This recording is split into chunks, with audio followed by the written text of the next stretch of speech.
What's going on, motherfuckers? Welcome to the Crocs and Hot Pockets podcast. My name is Naaackers, and today is Sunday, June 30th, 2019, and this is episode number 96. Tonight on the show, we have BishopGP, GiganticGent, and the MiddleAgedStream. Bishop, how you doing today, sir? I'm doing fantastic, and it's good to see you boys. Hey, it's good to see you too, dog. GiganticGent, what's good with you, man? I'm doing well. I can't stop staring at Jimmy's mustache. Speaking of Jimmy, MiddleAgedStream, what's crack-a-lackin', bruh? Yeah, what up, crack-a-lackin'? Hey, if it makes you feel any better, I can't stop staring at it either, man. I just look at this thing, and it is like I had two fuzzy caterpillars that mated and died on my face. That's a womb broom right there, man. You got to be careful with that thing. Have you come to love it? Yeah, well, my wife does, so I'm just gonna leave it at that. Yeah, face sitting has increased by 98%. I feel like you just have to adopt it when you grow a mustache. There's nothing else. Like, it's either you do it or you don't. Yep. You got to go all in. Yeah. There's no in between. There's no not loving it. We need to organize everyone in the order of facial hair from least to most. You know what? I would just have to switch, I think, Jimmy and Jen, and then it would be exactly that. And then it would kind of go around. Yeah. He's so good. Oh, God. Well, we're going to get to these guys in just a hot second. During the show, if any of you would like to ask a question to be answered during the Q&A at the end of the podcast, if we fucking have one tonight, because we're late as hell, you can use the !Q command in chat, and we'll tackle that at the end of the show. If we're not live and you'd like to ask a question or submit any kind of feedback at all, you can use the podcast at Naaackers.com email. And of course, if you love us, you love the show, and you want to see it grow, please consider leaving a review for us on iTunes. So first and foremost, what we're going to do is we are going to go around the room and introduce you to everybody that is currently here in the room right now. MiddleAgedStream, I'm going to have you go first so you can show them how it's done. Sure. My name is Jimmy, aka MiddleAgedStream on Twitch and Instagram. You can also find me on Twitter at middleagedstream.net.com.org .sex. .ca. All right, that's it. All right, Bishop. My name is Elliot Bishop, aka BishopGP on Twitch. You can find me on Twitch at BishopGP and on Twitter at Bishop was here. I don't really use anything else, so that's probably the best way to organize things. You have two places to go. That's it. It's easy. Keep it easy. I like it. Easy. Well, best for last. I am Logan, aka the GiganticGent. I am on Twitch. I am at GiganticGent, Twitter at GiganticGent, and on Instagram it is GiganticGent, GiganticGent.tv. Ooh, TTV, by the way. Hey, By the way, what's your favorite X-Man? That's sexist. no, the guy with the laser beam eyeballs. There's women that are in the X-Men too. Okay, it can be them. Exactly. Why has nobody addressed this yet? We got to change the name. X-people. X-Force. Yeah. Okay. Seriously. All right. I need to know. You have 3 seconds. Out of the X-Men, Colossus. Like he's like a background character. I really like him. I thought for sure you were gonna go Wolverine because your name's Logan. Yeah, but he's also 5'2" in the comics. Like, he's tiny. I can't identify with Wolverine. Yeah, I guess you're right. He also has great mutton chops. I don't. You want to know who my favorite has always been? And he's a background character too, but he's so cool. Gambit. Oh yeah, Remy LeBeau. Hell yeah, dude. Yeah, dude. Gambit in the. They've never put Gambit in an X-Men movie, have they? Just the Wolverine movie. They're supposed to get another one, like a full movie. They need a fucking Gambit, man. Gambit needs to make an appearance. Yeah. Fuck, I can't remember his name, but the guy, he was in the second season of True Detective. But he played Gambit in the Wolverine Origins movie for like a hot second. I never saw that one. I heard it was shit.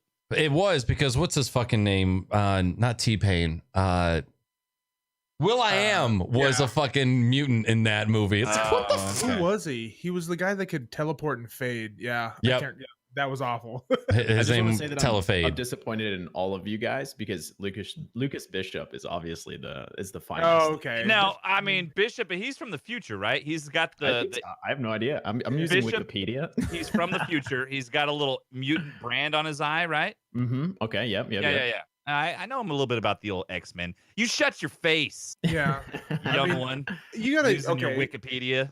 Opposite of that, favorite villain. I mean, if you're gonna Magneto. go Magneto. okay, easy. My grandpa looked like Magneto. Can you Magneto's say awesome. that name again, Jimmy? Magneto. You said Magneto the first time. And I'm like, who is this guy and why is he Wait. my friend saying a name like that?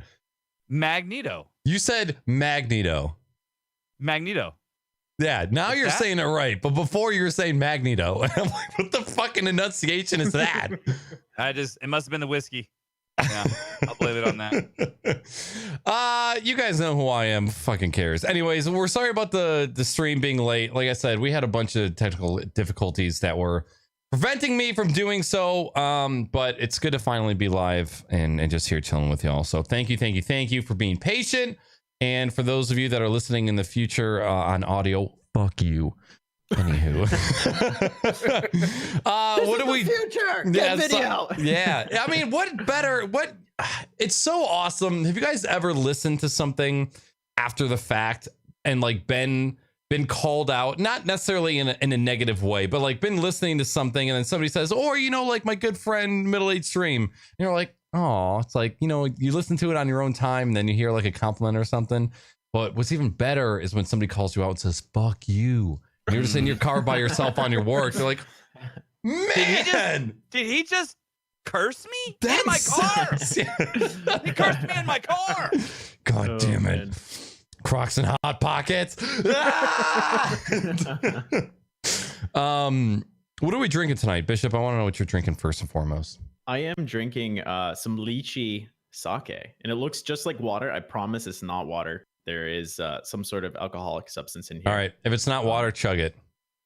If it's not water, Dude, chug it. wow. You Dude, wanted to that's a chug lot of sake? sake, dude. That's a lot of sake. Yeah, we'll find out in an hour if you're telling the truth or not. Probably take less time than that. I think I've only had hot sake and it was not great. And it was only the first time I had it too. So I need to explore my sake business. You need to start where you go the next time you go to a Japanese steakhouse, because they pretty much have a lot of variety there. Go get you some cold pear flavored sake. Yeah, I know what you're That's talking about, Jimmy. that's a good starter for Yeah. some sake. You'd like it. It's Okay. fantastic. Lychee Isn't is it in amazing. the little silver bottles? Like Mhm. they just pop. Yeah, those are great. Isn't leche milk in Spanish? Yes. I think so. Yeah, isn't it? Yeah, Mhm. but I'm talking about the little fruit. You know what I'm talking about? Do you not know about what a lychee is? Naaackers? I know what a leech is. Yeah, Yeah, I that can go thing get one. sucks I'm gonna your go get blood. one.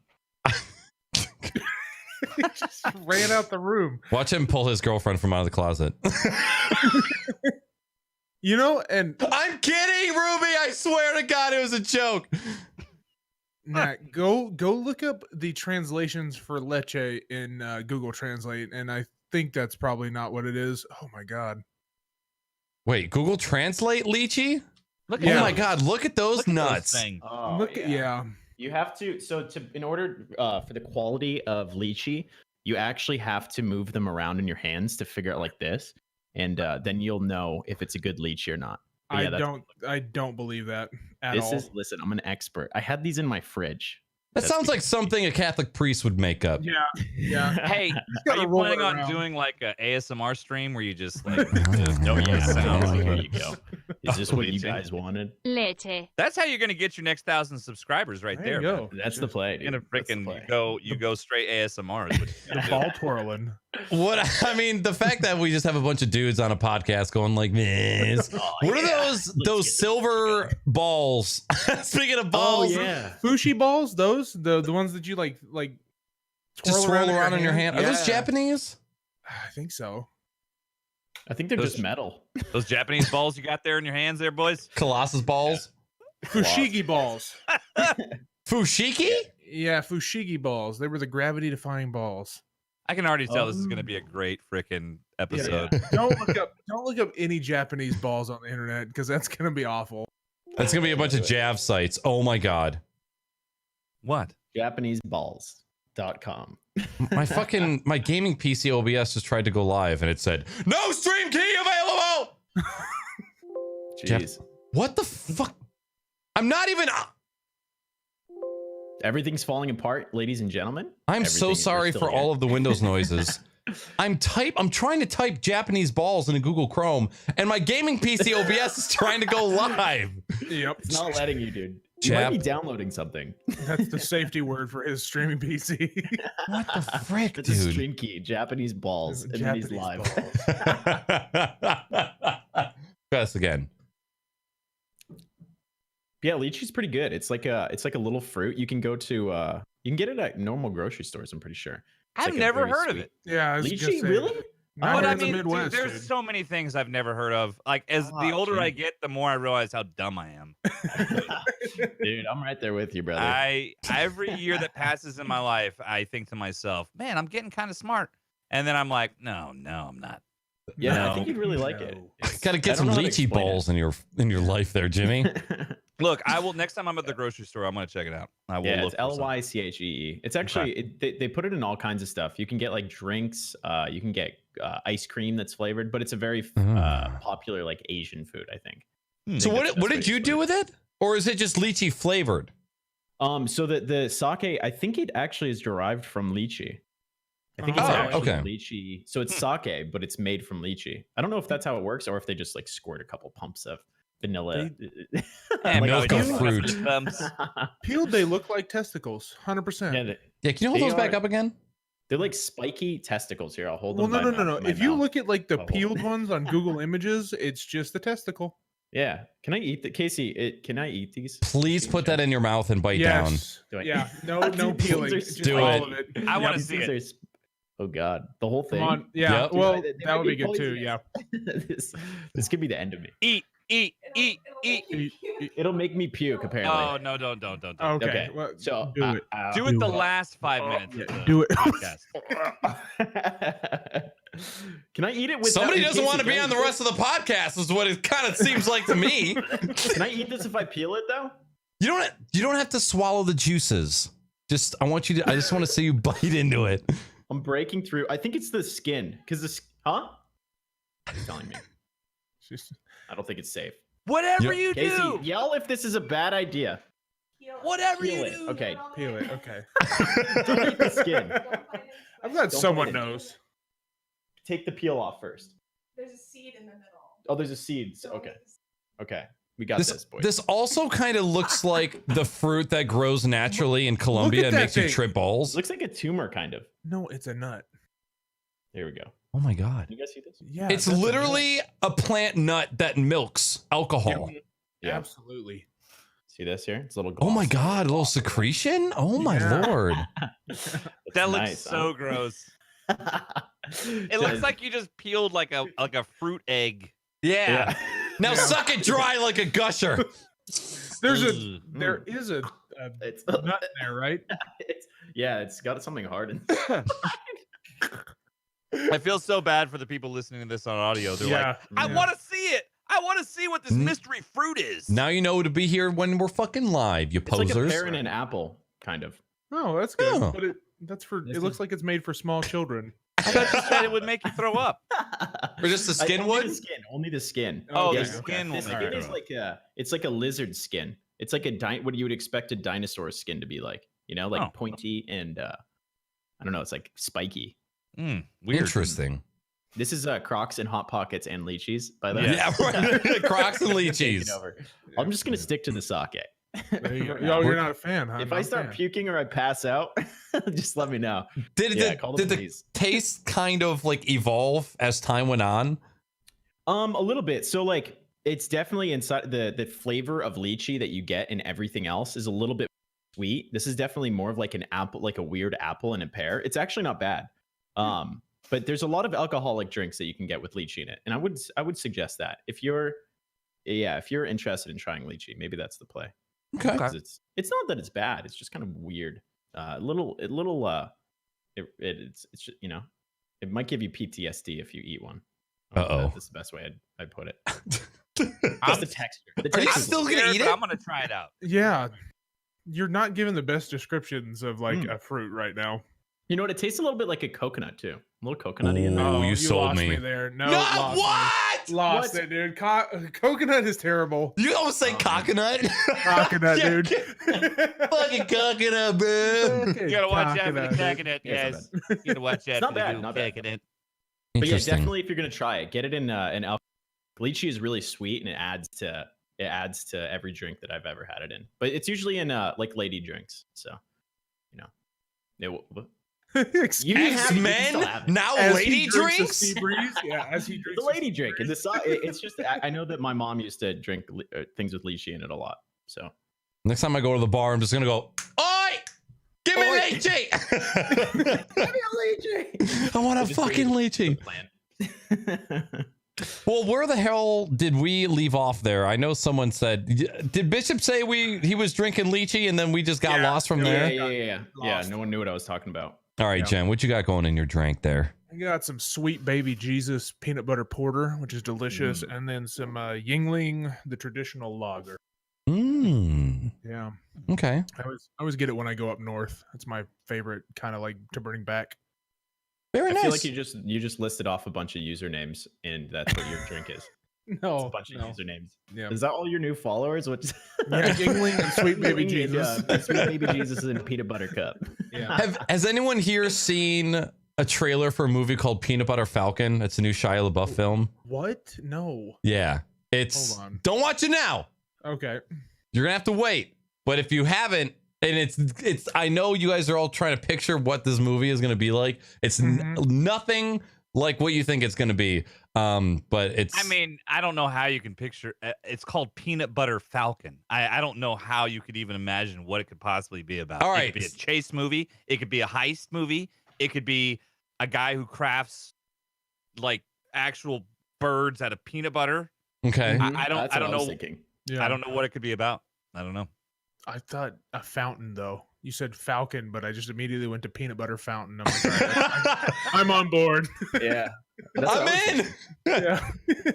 It's all right, a sex movie. Jimbo, what are you sipping on, Sexmeister?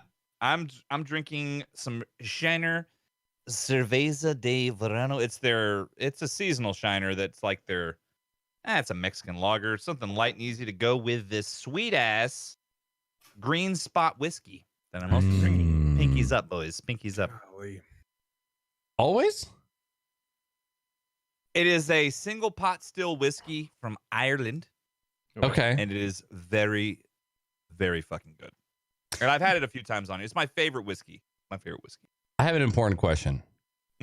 Have any of you ever, by itself or accompanied by other body parts, put a pinky in a vagina?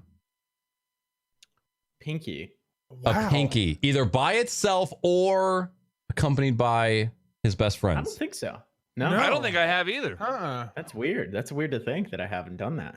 I'm gonna have to do a science experiment. We all know what Jimmy's doing later. Well, it was fun being on the show. He just does it and goes, thoughts? Feels like a fucking limp noodle is what it feels like. Like the amount of strength that you probably have in your pinky, you're not going to have too much fun at the G station. She goes, it's about the same. And that's when you stop. She goes, I feel no different. And you're like, The Charlie Brown sad music plays. All right, which actually segues into another question that I just popped into my mind. What happened to you recently? And recently it can be in like the past couple years, and I can give an example first. What has happened to you recently that has you wish you could do you wish you could do anything? Here's my question. If you could, and then there were 5 of them, but if you could, and then okay, so and then how would you? And then how would pinky? 2 pinkies. God. God, sorry, I didn't mean to throw you totally off there. Trying again. was there an event in your life recently that made you feel a sensation, like a physical sensation that you have never felt before? So I'll give an example. When I first started shaving my head, I had been shaving my face forever, like 5 years, absolutely forever. When I first took a razor to my scalp, I had felt something that I had never felt before, and that was the feeling of blades just going across my scalp. It was such a weird sensation, and I don't think I'll ever forget it. Have you guys had anything like that happen recently, whether it's like I lost a foot and that sensation was fucking out there? Yeah. I know it's a super out there question, but it's just something that popped up in my head, and I figured I'd ask. Okay. It's kind of weird. Maybe think of this because you were talking about hair and your own hair, but I'm 38, and one of the things that comes with being 38 is, at least for me, I get hair growing out of my ears now. So I had to buy like a special little trimmer to like buzz my ears, like the hair that's coming out of my ear, because I'm an old man now, apparently. Yep. And that is a weird sensation where you're like buzzing your ear with a fucking, electric buzzer. Right. Yeah. I'm like, ah! Yeah. My wife walks in the bathroom. I'm like, ah! Like, do you like this? What is happening, Jimmy? Do we need to add this to our love life? Or hey, bring out the vibrator and the razor tonight. Bring out the ear razor tonight. By the way, new Crocs and Hot Pockets vibrators coming out in shapes of pinkies. They're all gonna have everyone's face on it. Pick your favorite. BishopGP. It's like one of those pens from elementary school that you can pick your color. You can pick your dick. Yeah. Oh, that's actually a really good idea, Naaackers. Yeah, let's get on that. Someone go get a mold and we can see how it goes. I'm all about it. That's all I can think of. Bishop, Jen, anything like that where you felt something physically that you've never felt? I actually have one other example as well. Yeah, I bought like a one of those safety, not razors, but like the electric shavers, and used it on my junk without like any fear. Yeah. So then it was no fear, because it guaranteed it wasn't going to nick your nuts. Oh, and it will. They all nick your nuts. No, it actually doesn't. It's a plastic trimmer. Links. Just wait, like I'm out there. Can you show that hand? It's a what? What do you do with this thing? Just like this, you got to get after it. It's a I don't think that there's been anything that's I'm sure that there is something. We've all put something as a lubricant at one point, and it tangles the banguses, you know what I mean? And then you just What? No, please. Could you please continue. I'm gonna need to know what a tangle of the bangus. Yeah, it's sometimes you use a little sauce, all right, and it touches the lychees, all right, and it makes them shrivel in a way, and it's a little cold, little feels like a little hot sauce, and little ice cubes are touching your testicles. You put icy hot on your balls, didn't you? It's happening. Yeah, icy hot. It's called Fire and Ice Night. It's written on the calendar in the kitchen, and it just says Fire and Ice and a little smiley face next to it, and you know it's going to be a good night. Yeah. Yep. Is that it? Did I call it? Yep. That's the play. Yeah. So did you say that you've had some sort of sensation by trying things for lubricants that aren't? So like sometimes you just you're like. You're a young guy and you're just like, okay, I don't know what being a young guy is about. Like, but it's like, you try like a different type of lotion. And you're like, man, that really worked on my face. That might be fun. And then, you try it and it's like, holy shit, that's some hot ass fucking spicy ice cubes I just started using. And it could be like, it happens. That's the only thing that I can think of. I have never ever been so desperate for lubrication that I just started grabbing things. Dry or die, as I always say. I have never put lotion on my face. Really? No. I mean, sunscreen. I put sunscreen on my face. But you were talking about putting lotion in your face. I'm like, I ain't what I use the lotion for, buddy. Yeah, I don't know. I know a lot of legs. Hey, chat, it's for my legs. It's for my legs. Which one? Okay, G.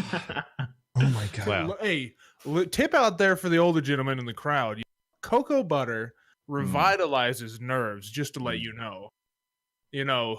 Oh. Yeah. Go grab you some cocoa butter and have some fun. I will warn you, it dries out quicker than most. Yeah, it gets goopy. Goopy.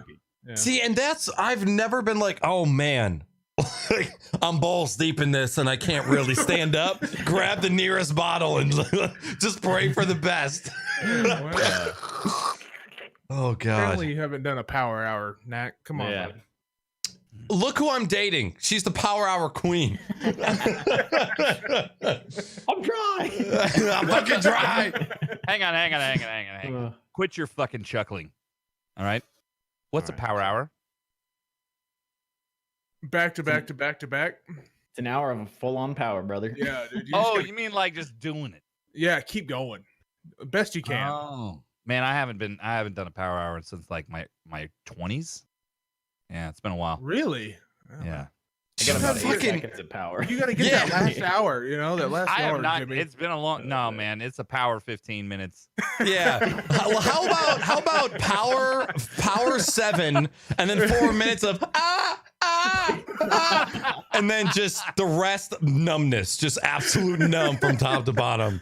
And these days for me, it's a power 15 and then hey, you want an ice cream sandwich? Yes, That's a good call, absolutely. dude. Oh, man. Yeah, let's have an ice cream sandwich. All right. But in regards to Weenie's power houring, she has these videos that she would she has these Yeah, let's videos just that she all would reveal watch toxic. where you drink every minute. So there would be like a minute, like your Be Right Yeah. Back videos of all of the old school like Nintendo and commercials and stuff. Imagine that for an hour and then having to take a sip of an alcoholic beverage at We did every we minute. did Disney Power Hour. That was ours. So like they would take 1 minute of Disney Wait, hold songs. on. and Your Whoa, power whoa, hour is whoa, getting whoa, mixed whoa, up. stop. Are you watching Disney while you're doing this other power No, hour? no, no. Okay, We so switched that up was- to Weenie's yeah. Power Hour. Yeah, I Weenie's had to Power do Hour it. is a drinking power hour. My power hour is different. Okay. Yeah. Yeah. Power hours use a little too much. There's a lot of has hours that? where there's a lot of power happening. Not And, only stamina, but physical, like not just sexual stamina, but physical to hump for an hour. It's impossible. You kidding It's me? not. It's not impossible, but Yeah, not. thank you. I will tell you that it is Guys got some. when mojo. you are young and really in shape, it's not that big a deal. But when you're old and not so in shape, it is a big deal. I mean, I have a shape, but it's not in. Mhm, okay. That pinky Body by life. Chipotle. Yeah. Body by All Chipotle. right, dude. Body by whiskey and beer. Well, speaking of power hours, I am drinking a beer that is called El Ligero. It's a Mexican lager with fresh lime. Mm. And it has a bike, and then on that bike it says "so fresh and so clean," which I thought was a Clean. nice little touch. So fresh and so clean. Wait a minute, this is by Griffin Claw. Are they the same people that do that tonic? The tonic fucking alcohol? No, they're the No, ones you're- that compete with Hufflepuff. Those are White Claw. White I think Claw. they're Okay, White Claws. Yeah, that's what I'm thinking of. Yeah, yeah. we Okay, need. good. Funny joke. Yeah, I think that's a Harry Potter joke right there. Okay. Yeah, That went over. It went over my head. Yeah, yeah. yeah. But yeah, very, very mild, very tasty. I have a couple other beers in here. I don't know which one I'm going to go to next. This has been a favorite of mine recently. It is the Shorts Brewery Internet Dating, and it is Jimmy. What the fuck is a ghost? GOSC, ghost brewed, ghosty Okay, brewed. so a gose is a sour. It's more sour than a wild ale, an American wild ale. A gose beer is a sour style beer that is. They usually ferment the beer to give it that sour taste, but it's like fermented. It's good. Yeah. Okay. I mean, but you kind of got into sour. I think I'm the one that broke you into sours, if I'm not mistaken. I busted your sour cherry a couple years ago. Jimmy, you can't say stuff with that mustache like that. That you're barred now. And he's gonna be here in a month, and that shit's gonna get Yeah. freaky. You better still It have that might- stash it might when you not get be here. in a month. It might not. I made that my next sub goal. Well, I have No, like gonna- little. Oh, What? I'm gonna you're gonna DDoS your sabotage house. it. Yeah, I'm gonna Yeah. sasabotage it. You're Yeah. done. This is vetoed. We're not I mean, gonna do it that. could be there. It might not be, but my next sub goal, like my donation goal, is like to shave the stash. But I'll let the last. There's some game giveaways like in between, and then my last goal was like, hey, I will shave this shit off on stream, and I will even let the person that breaks that gets it over the sub goal gets to pick if I can I could do a half stash stream. Oh my god. Yeah, Good and Lord. you're gonna have to let that stash last more than one day because we're gonna need some science reports back. We could do a half stash. I like it. That'd be cool. I like that idea. I was wondering how long you were gonna hold it there for. I just You was should trying to shave. give you guys the idea. Rest of the podcast just Oh, You should shave one of your eyebrows, the other side. So the opposite. you're having a stroke and your eyebrow fell down on your lip. That's an idea. I like this. You're gonna talk like this for the rest of the podcast. But this is did you say a goze or a jose? Goze. A jose brewed with raspberry, lemon, verbena, and cucumber, a collaboration with Central State Brewing Company. So cucumber, raspberry, and verbena. Fantastic beer. It's a sour, it's fruity, everything I love about alcohol. 100%. That is probably what I'll go up to next because now I'm very excited about it. Oh, all right. Well, we have not had Gent on the podcast for quite some time. Bishop was here probably a couple months ago, but also it could have been like 6 to 8 months because my perception of time has been completely demolished by everyday life. So since Bishop has been here more recently, we're going to head over to Gent. Gent, I just want to kind of hear what's been going on. What kind of games you've been getting into? How's streamer life going? We just love a little update, a little summary of how your life's been. Streamer life's tough, man. Summer, I didn't think summer would hit as hard as it did. I've got weddings all out of the state. So I'm gonna be flying to Hawaii and Florida. I've been trying to be a lot more active outside. As you know, sitting at a computer desk is really not the best for losing weight. So, Who would have thunk? Yeah, out here sitting at 320. At 6'7". Now, are these all your weddings or? No, my wife's. Yeah, I tried to pick a few out, and she keeps vetoing them. But it's all right. Keep on plugging. But yeah, summer life is tough, man. I didn't think it would be, and I think Twitch itself takes a huge hit during the summer. Like absolutely. And gaming wise, I've been playing a bunch of Death Garden, which if you guys haven't checked it out, you should. It's kind of like a Dead by Daylight-esque game, but with guns, which I really enjoy that. Pretty much any other FPS shooters. I've been going back to the classic CS:GO, Overwatch a little bit, and I just like staying out there in the shooter world. Other than that, yeah, not much. Gonna pick up Rust here in a bit. Gonna pick up some things off the summer sale, hopefully. Okay. Nice. You were asking about what we had all gotten off of the summer sale, and I said, shut up, wait for the live to go so we can produce content. And if I could find my own gaming channel, I would tell you. I got Soma, which Great I bought game. Soma, not realizing that I had already gotten it for free on Twitch Prime. So I got it twice. No big deal. I mean, just like it's a small flex. I buy games twice. What the fuck you know about me, man? Cloudlands VR, Budget Cuts, Seeking Dawn, Raw Data, and Battalion 1944. Oh, Ooh. yeah. You're gonna have to hit us up with that 1944. It's a tough game though. I have heard. Man, it is tough. Tough because realism, or tough because player base is already A++ers? That one. I mean, Okay. well, the fact is that the drop shot is a real thing in that game. They did do some of the caliber stuff. So like, bars that are like 7.62s and stuff like that will one-shot headshot. But like, man, Car 98s, any type of sniper rifle, they took the CS:GO method of the op and put it into even the cheapest sniper rifle. So one hit kills. What? It's a tough game, dude. Oh, fuck. Well, return incoming. Now I'm scared. As soon as I bought it, both Sonder and Bourbon were like, yeah, never going to play that game ever. I'm like, wait, why? Everybody's been having so much fun. Like, nope, too hardcore, dog. No thanks.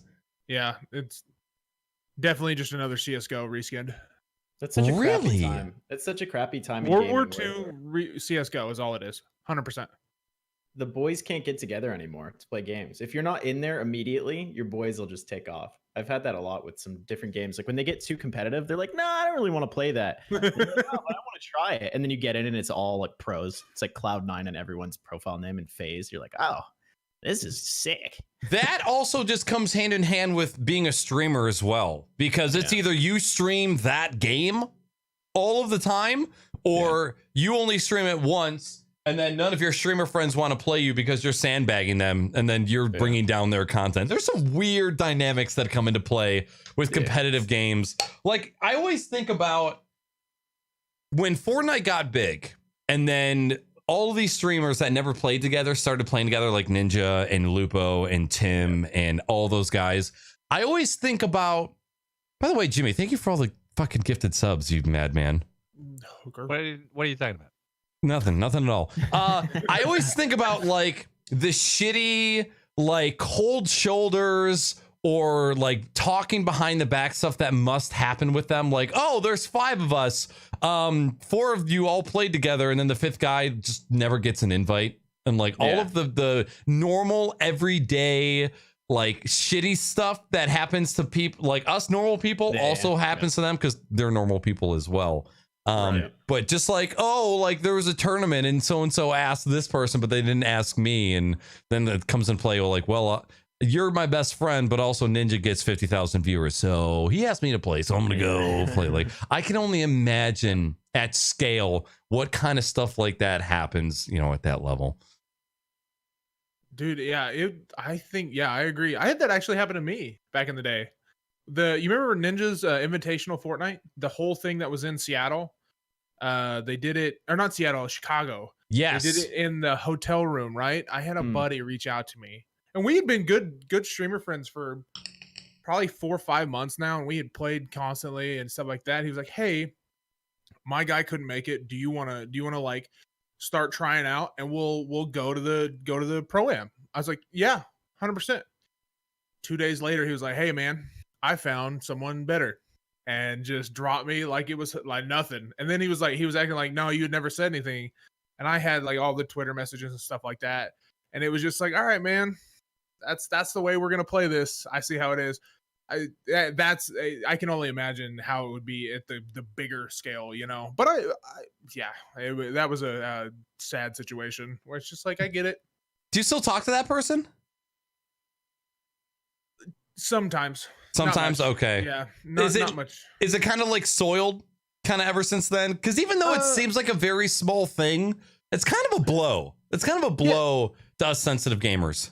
It was a blow for a while, but like I eventually got over it. You know, it was like one of those things that was like, I'm not going to make it something because it day to day, it doesn't really matter. You know, like, it would have been super cool to do that and go meet, because I would have just liked to have met Lupo and like, you know, the big guys. But like, at the time it was like, wow, you know, I know I'm not like the best of the best, but we'd have had a hell of a time. Right. Yeah. But I was just about to get into a topic. I'm going to write it into the script and talk about it later. Bishop, what the fuck has been up with you lately, man? How you been? I've been good. I actually had to, while Gent was going, I completely ignored him and went into my own VODs to see what I've been playing. Cause I actually have absolutely no idea what I've been playing. I was on a kick of playing Skyrim actually for a little while, and I was so good. Like prior to that, I'm kind of like on and off streaming and not really committing. Like I'll do like 2 days and it'll disappear for like a month and then come back for a couple of days. But I did Skyrim, and then all of a sudden I realized that I was streaming for like 8 hours a day. I was like, whoa, this is kind of crazy. Dude, it's so easy with Skyrim. The game is so good. Easy. Yeah, and there's like little niche communities in certain games like that. And then I went from Skyrim. I started playing a little bit of Splitgate, and then I played a lot of Splitgate, and then I went to Siege. But it was interesting because what kind of drove me to play Skyrim was the fact that I was playing World of Warcraft, and then I kind of got bored of it, and it's just like it was super shallow. So I was like, okay, I'm gonna do something that's And I played it. I mean, I was doing basically everything that I was doing, arenas and mythics and all this other crazy stuff in the game. But to me, it was just like, it wasn't super like it wasn't keeping my interest. So then after that, I stopped playing World of Warcraft, and everyone's just started playing Mordhau. So I was like, this is a cool game. I don't want to buy it, but it's really cool. So I was like, hey, I can mod Skyrim to be kind of like Mordhau because I have like a inkling to play something that's medieval type and not like as not as hardcore. So I was like, oh, I've already got Skyrim. I've been meaning to go back and play that. And then now, after playing World of Warcraft and Skyrim and kind of these slower games, I was like, oh, I got to get back into shooters. So I started playing Siege and Splitgate. And yeah, I've been pretty consistent for the past little while, but okay, it'll change. It, like always, I'm gonna disappear. Something's gonna happen where I'm like, okay, games are boring. I'm kind of getting there right now where I'm like, even though I really enjoyed certain games for a long time, I'm kind of like, before I start streaming, sometimes I'm like, man, I really hate this game. And like then I'm playing it, I'm like, man, this is a lot of fun. So it's kind of like an up and down, like different days. I don't know. It's like bipolar with games. So I'm just like, I love this game, hate it. But yeah, besides that, just doing some creative stuff here and there. And then I've been working on some video projects outside of Twitch, which has been a lot of animation and a lot of hours. So yeah, learning a lot of stuff. Yeah, still, I'm always I've always been the kind of person that whenever I have a project in my mind, I have to spend the time and do it. And then super committed to it, finalize it, and it works. I'm like, oh, that's great. Okay, on to the next project that I really want to work on. And I'm like, I have like this ADD tendency of like just jumping around into these different facets of what I do. But yeah, I've been learning a little bit. Gent and I have been talking about a few ideas, and they're like completely outside of what we're used to, but it kind of like ties us together in a way. But it's all different ideas of trying to figure out how to do things easier, but it adds complication at the end of the day. Yeah, the more stuff you add, and like especially if you're trying to make it fancy, it can make it so convoluted, and it can all just fall apart really fast. Yeah. Okay. All right, Jimmy. I know you just got back from vacation, man, and I know I get to ask you this every other week. What? I forgot about I forgot to talk about the fact that Jimmy you don't get to say anything now. This is Jimmy's topic now. Wait, hold on. I want something interesting. No. There will be no more talking. There'll be no more talking by Bishop. You have exceeded your moment. Close the door. Okay. Close the door. That's it. Now I get to say everything that happened. You just get to sit there in silence. I'm kidding. You can bring it up when we get to it. I'll let you talk about your experience when we met. So, yeah, I've been on vacation. Yeah, man, for like 2 weeks. I finished my day. For those of you that don't know, I'm a high school teacher. And a coach is my day job. So we finished school the end of May. Took a couple weeks, the beginning of June, just kind of chilling and doing a couple things. And then the last 2 weeks I've been out of Texas, up in the Northwest, and mostly in Oregon, and a few days in Washington also. And so, yeah, that's pretty much all I've done the last couple weeks, man. Just traveling, a lot of beer drinking, a lot of food eating. Yeah. A lot of just, I don't know, man. I disconnected from social media. Like, I only logged into my Twitter account like once a day, maybe. You know what I mean? Like, I think it's good to do that on occasion. I really do. Like, you just got to just disconnect. You know, I mean, I didn't totally do it like a monk. You know, like I'm not like throw my phone off a cliff. But I mean, I only checked my Twitter or Instagram or whatever like once a day, and I was taking pictures of my family while I was on vacation. I was in the moment. Basically, right. I was in the moment for like 2 weeks. I wasn't on Twitch. I wasn't really watching much of Twitch. I had a few moments where I watched some streamers the last couple of weeks. I watched but it was only like for a few minutes. Like I popped into some of your streams, Naaackers, you know, here and there, but I was only there a couple minutes just to pop in and say hello. And right, you know, I don't know, it was really good, man. Like, it was just really nice to be with my wife and son, and we went to a bunch of places we'd never been up in the Northwest. It was awesome. Saw some beautiful beaches. I mean, not beaches you go swim in, obviously, but beaches that are just cool to hang out in, you know, in the Northwest. Like, we went to Cannon Beach. It was cool, man. And it was just really fun. And then I also met Bishop. I met Bishop. I met Jay Brucifer also. While I was in Oregon, we went and met at this place called Quarters World Arcade in Portland. Ooh, was this the arcade that let you down? Let me down. I remember you were on Twitter saying like, "Hey, there's a super dope arcade. I'm gonna walk there." And then you got there and it sucked that dick. was like my first. That was like my first day on vacation. So we stayed at our friend's house. That our friends from Texas. They moved to Portland like a decade ago, and they just bought a house. And so we moved. When we went to visit this time, we stayed with them. And so when we got there, I checked the Yelp, just to see what was in the area, and there was a bar that said it showed pictures of a Street Fighter 2 arcade cabinet at this fucking bar that was like a half a mile from their house. So I naturally wanted to go fucking thrash some fucking Oregon skulls. You were gonna go fuck on some kids. Yeah, I went to this bar, and then when I got there, all they had was some Star Trek: The Next Generation pinball machines, and I asked the bar back. I was like, "Hey, man, I saw a picture. There was a Street Fighter machine here. What happened?" And the guy was like, "Yeah, we got rid of that about 6 months ago. The stick wasn't working right, so we just got rid of the machine." You son of a bitch! Did you castrate that man immediately? It was already after. I sat there. I stared him in the face. I stared him in the face like this. And I grabbed my beer and I just fucking went like this. It would have been better if he was like I slammed it on the table and then I walked out. Damn! Oh my god! It would have been better if he was cleaning the that table. That is totally what happened. Whatever, 100%.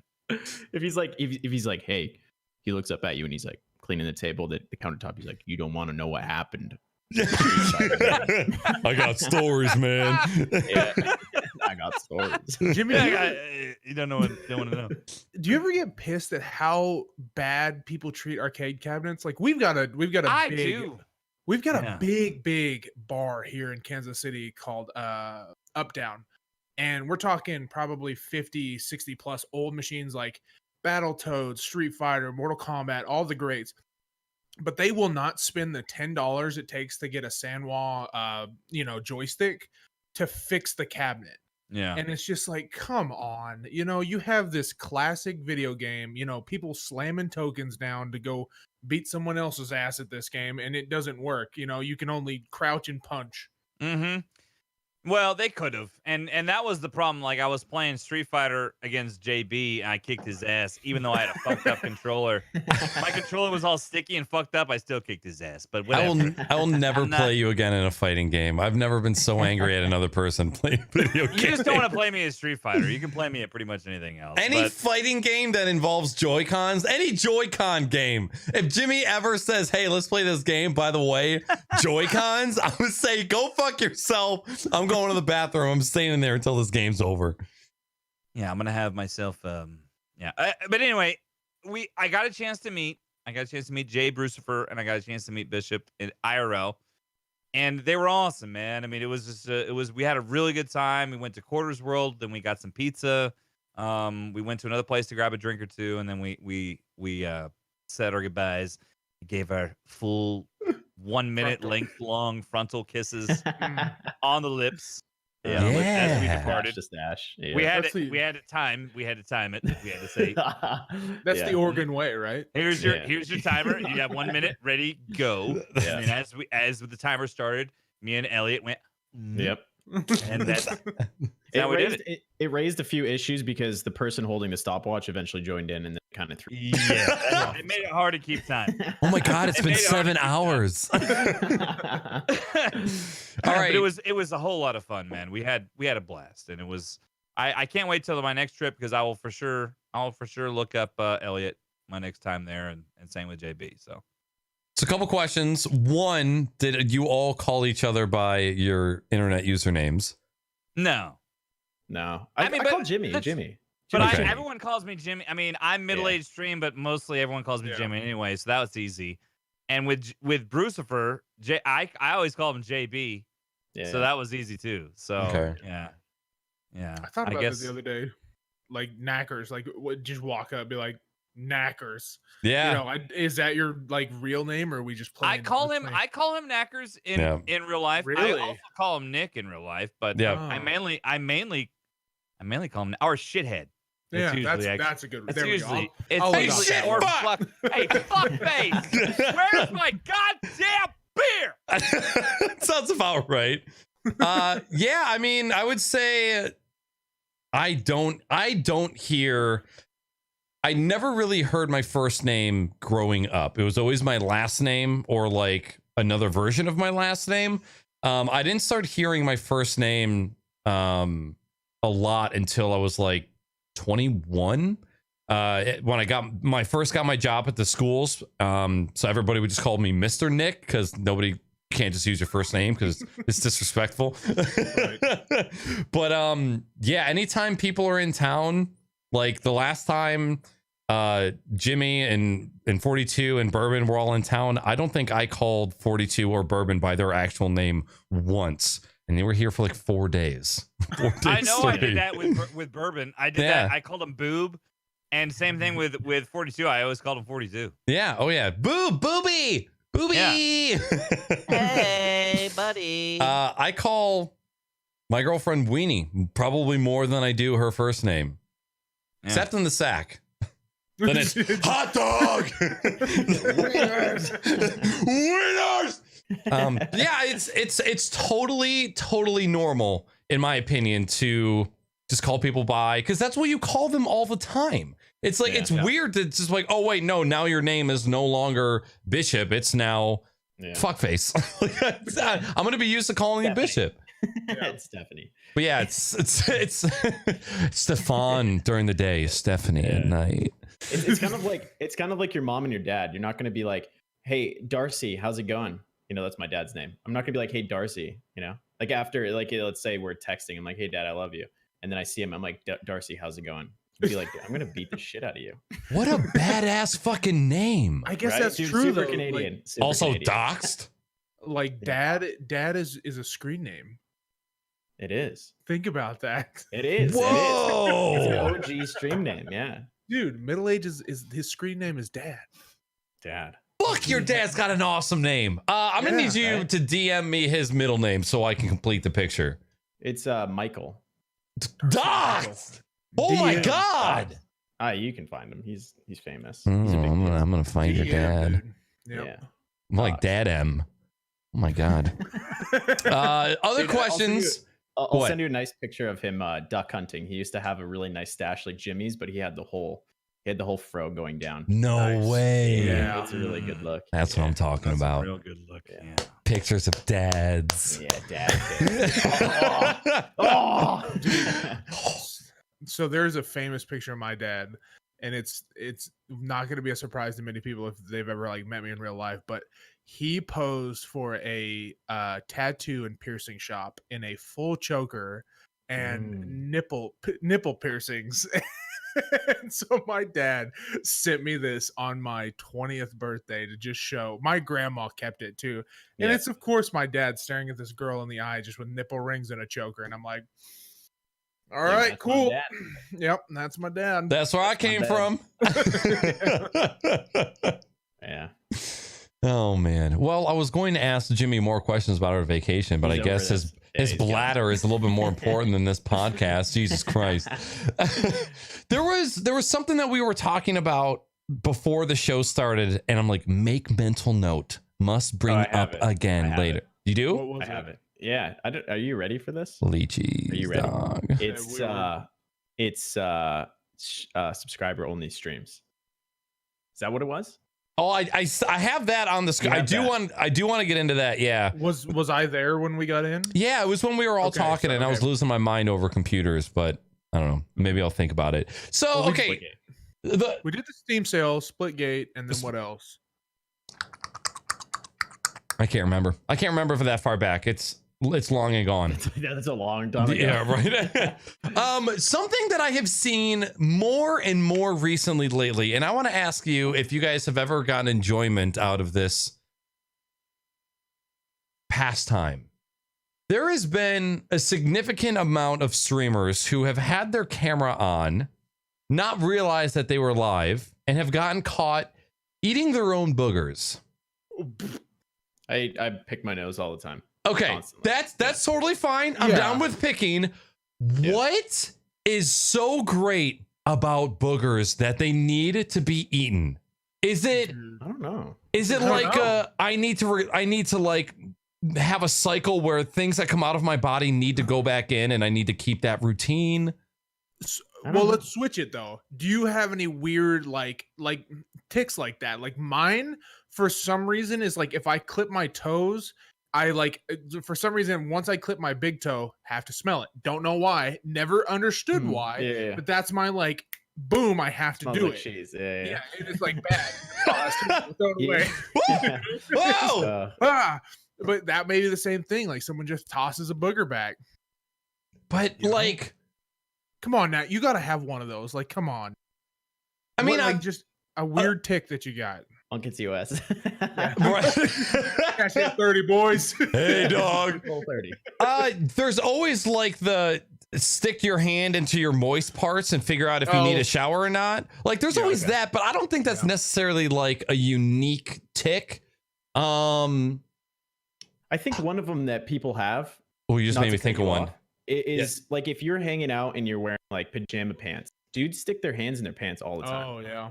And it's a terrible like I don't do it Yep. a lot, but like sometimes I just stick my hand like right in my waistband and just like it's a gun right there. I'm just hanging out with it. I do Like, that. it's Old West. Back yeah, out. I do it all the time. Back Yeah. out, dude. If I'm napping and I'm on my side, the hand is going into the pants. It's just it's to maintain the safety of my arm to make sure no one gets hurt. Okay, it's a safe maneuver. Yeah. I'm not touching the genitals. I'm just in the zone, holding Right. it in the waistband, and if it ever needs to be used, it's there. You know. You just made me think of sometimes. Okay, I like to scare Weenie sometimes, and sometimes it's when she's sleeping, and I know that's the worst time to scare somebody.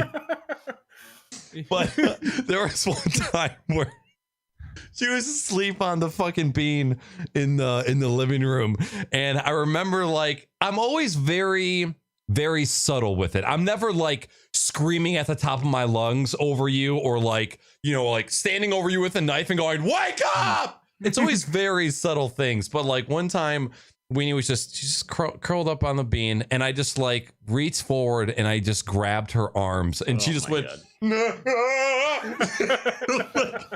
The most terrified face, and then both arms just like crossing over herself, just going, "Ah, ah!" And so it's terrible. It is terrible, but goddamn if it's not extremely funny. Sometimes if I'm getting ready It's for really work, funny, yeah. I'll just stand in the door and stare until she wakes up. Oh my god. Oh, Dude, God. I have the worst. I don't know what it is. I have the like anger yelling like at night. Like my wife will just say I said some crazy stuff, and then she's like, "Okay, whatever." But the weirdest one is I'm a sleep groper. Like just middle of the night. Yeah. Do not remember it. She's like, "You just got a handful of ass," and I'm like, "What? What do you mean?" She's like, "Yeah, you would not let go." And then when I pushed your hand off, you got pissed. Oh my God. You're like, that's weird. My dream was about Tom Cruise. I don't know what's happening there. I was just getting me a cup of cheese. Can you be charged for like not asking for consent if you're not conscious? I don't think so, because she's pissed in the morning, and I'm like, "What?" Mad, and she's like, "You gripped my ass so hard last night." I'm like, I've done that, "What yeah. do you mean?" She's like 3 a.m, just bear pawed it, and I'm like, "Okay." Oh my When God. Casey and I first started sleeping in the same bed, we were I would like I'm a violent sleeper. Like I'd be like laying there and just be like and like just go at like I would swing my arms and elbows and all kinds of stuff. Like she would get caught by like elbows to the top of the head, and then only if it landed, I would regain consciousness and then wake up and be like, Wow. "Oh my God, I'm so sorry." Like only if I hit her with something. Flush but hits only. Yeah. Jeez. Like, Jesus, man. Yeah. Fuck, it's a good night if I don't wake up, huh? Oh my God. I used to have a friend that had night terrors, and he would just scream in his sleep. There's nothing worse than, I say this as I'm the one who's like scaring Weenie when she's asleep, but like when you wake up and your friend is screaming bloody murder, you're like, "Oh, okay, we're dying. This is the end for all of us." My Not brother great. did that, and I tried to like. So my brother used to have night terrors really bad, and he slept upstairs. He would run up and down the stairs all night. So I told my wife, fiance at the time, that the house was haunted. and that people would run up and down the stairs. So it was just my brother having night terrors. But the one time I remember I was sitting downstairs, like he tried to bolt out the door. I mean, like out our front door into into like the road, and like I took off after him, and he just wanted to play video games so bad. That was the reason, Jimmy. I swear to God. But yeah, it was night terrors are crazy. I've never been more scared in my life when someone comes running downstairs screaming their head off. Yeah, it's absolutely terrifying. It's so crazy how you can do that and not be cognizant of it whatsoever. Mm-hmm. Yeah. What question did you have for Jimmy though? Oh, yeah, I wanted to know what was the best food that you had on vacation, and what was the best beer that you had on vacation? Ooh. Oh. Best food? I don't know, man. I had a lot of good food. I don't think I could. I had a lot of really good food. I had really good pizza. That, in fact, the night I went out with Elliot and JB, we went to this pizza place not far from the we weren't expecting much. Not far from the arcade. It was awesome.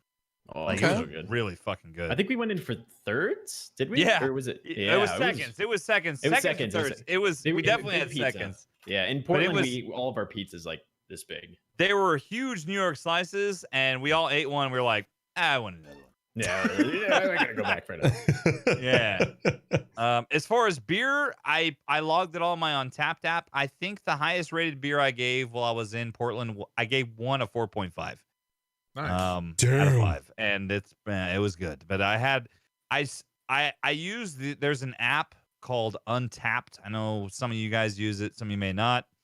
It's like a beer lovers app. I just went over 900 unique beers I've had. Wow. Jeez. It happened while I was on the trip. I started with 874, and when I came back to Texas, I was at 902. Dang, God damn, so dude. I had 28 different beers while I was on vacation, and some of those beers had more than once. So in 2 weeks, I mean, you do the math. Yeah. The Bishop Spit Cup got a 4.5. The backwash cup. Yeah, it was good. It was damn good. It was so good. I don't want to know. I'm gonna leave that one right there. We actually switched beers at the arcade. I was like, oh, is it? It's good. It would just It's good. It's fine, yeah. I'm just gonna let you know, Bishop, that Jimmy has done that to me as well, and he waits at least a half beer before going, I'm so sorry. Here's your beer bag. It was totally intentional. Totally intentional. Is it for the alcohol, or is it just because you're like, this is the most delicious saliva ever? Both. It's definitely both. Because I know he has an appreciation for the hops, but also man lips, man. Yeah. The It's indirect like, kiss. it's like a salted edge of a cup, you know? A margarita glass. There you That's go. actually Yes. a separate app if you really want to know about that one. That one's called Indirect kiss. Man Lips. Man Lips. You can download that app on your phone. And you can rate the amount of back serum and everything else you get in your Nice. beer. Yeah. So- You know what? I think pH tab. I tried to download a Mad Libs app and then accidentally stumbled across Man Lips, and I've just never left. Never left. Yeah, I've been there since then. They ship you out little pH tabs to dip in your drink to figure out how many man Oh my lips there are. god! Send out just Are a we just napkin and partners some now? lipstick, and then send it Hey, off. Like, So since Naaackers obviously can't do his host job, I'm gonna go ahead and jump right ahead. Okay. Naaackers, excuse me. I'm just fucking with you, buddy. my heart You skipped were a looking beat. at me like, what the I'm fuck like, are you talking about? it was not. How dare he say something like that? But more, what did I miss? I was looking at the script. You missed nothing. We don't have a script. I wanted to ask. I feel like we're at this point of the show where we've been going, and I want to ask. And also, I can't go too late just because I got little kids tomorrow. Okay, I'm throwing that out there. Gotcha. But I have this. I have to ask, and I wanted to know. Very important, and I need your opinion on this. Oh, am I supposed to ask now? Yes. Yes. Oh, yeah, we're okay. waiting. We're all in the edge of our Jesus seats. fuck, Jimmy. Okay, sorry. Okay. So Twitch.tv just put this thing out recently about the sub-only streams. Why are you laughing? And Bish brought this up I'm like not- why we were peeing.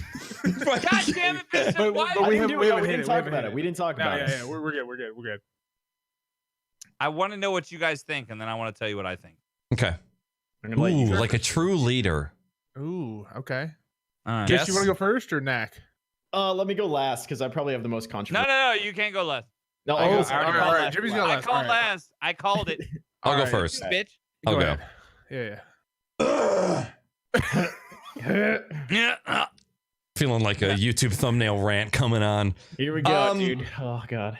I tweeted sort of kind of a joke. I have my fears, obviously, because like the knee-jerk reaction is always like the negative stuff over the positive. Like when you see new things come out, like new features, it's like, how is this going to get misused, right? And that's I feel like that mentality is the same as like, how come they are getting viewers and I'm not? It's that same like it has nothing to fucking do with you kind of thing. If you don't want it to be, like, it's there and it can be used, but you don't have to use it. And if you don't use it, it doesn't affect you at all. So I feel like that super quick knee-jerk reaction in the negative is kind of similar to those types of mindsets, like just like the scarcity, like negative mindsets. I am one of the people that immediately went, well, this isn't for me. I immediately recognized that I was not the target market for these types of things. My stream has never been about like incentives. Like I totally understand that there's a lot of things that I've done wrong streaming, and there's just things that I've refused to do that could have probably helped me progress more than I am right now. Like, I don't really do subscriber only things. I don't really play with viewers. I don't have all of these extra incentives like private Snapchats and Twitters. I don't broadcast giveaways in on my stream. I don't do certain things. And so this is just kind of one of those things where I'm like, this doesn't pertain to me whatsoever. I don't really see the use of it. Right. I understand other people's uses for it 100%. But again, like one of my negative thoughts was, I can't wait to see subscriber only streams where people are using giveaway keys in order to get people to not only watch, but to get people to subscribe. I'm like, well, that's definitely going to happen. You have probably some sort of peep shows that are going to be happening. Yeah. But again, what other people do with their channels, that it doesn't affect me. Like, right. I don't give a shit what you do. I see things like that. Like my overall thought is, how does this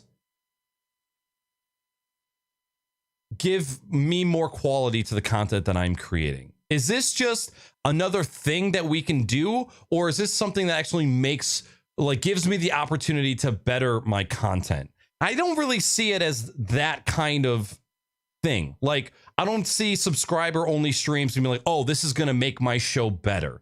It's just going to give you a little something extra to do. And then I have a point that I just found that I want to go over, but I want to go over it once you guys all give your opinions. But Can I pee before Gent goes? And I'm listening to you. I can hear you. Okay. yeah, go for it. I ever since the day that it came out, I'm like, that's kind of dumb and stupid, and I don't really think I'm going to use it. And then I haven't really thought about it since. But that's kind of my scrambled thoughts about it. Okay.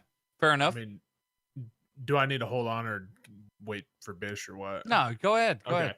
So, I mean, one, I just read about it because I never cared. But like the only thing that I don't like about it that I would say is that it's going to immediately turn me off away.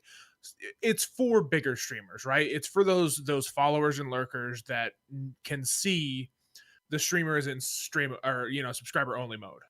So that's all it does. It says, "Hey, big red flag that Shroud is now in subscriber only mode, and this is a subscriber only stream, so don't come in here." So like Right. that may help with the diversity, like kind of the trickle down effect of, you know, going to find the next biggest and the next biggest. So that's kind of like a big plus. But other than that, it doesn't bring much value to an affiliate stream. Like if you go into sub only, what's it going to do to you? It's going to hold your sub as hostage, right? You will have no interaction from anyone outside of it because it is in sub only.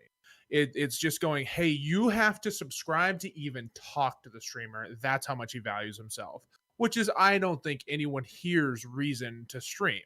You know, we're all out here to try and like reach and connect with people around like, you know, this whole world. So I feel like sub streams are a terrible idea built only for the top echelon 1%ers of Twitch.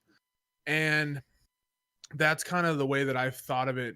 And even in their recent rollouts, that's all it is. It's not to cater to affiliates. They like to try and roll us in there, but it's for the 1%ers. Okay. So, yeah. Okay. Bish?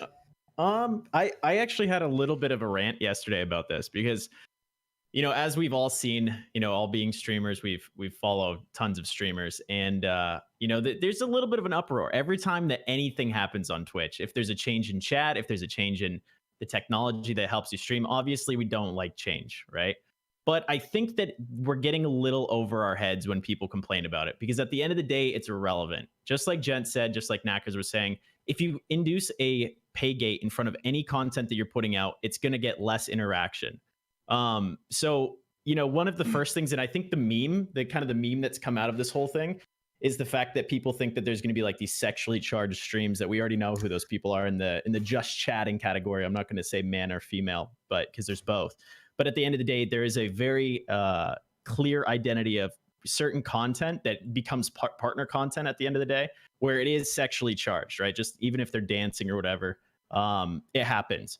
People are saying that, you know, one of the memes that I guess right now that's happening is the fact that we all think that we're like, oh, okay, they're subscriber only. So people are going to be showing some, you know, little spicy pictures here and there where they're going to be revealing themselves a little bit more for these, you know, these certain pieces of content.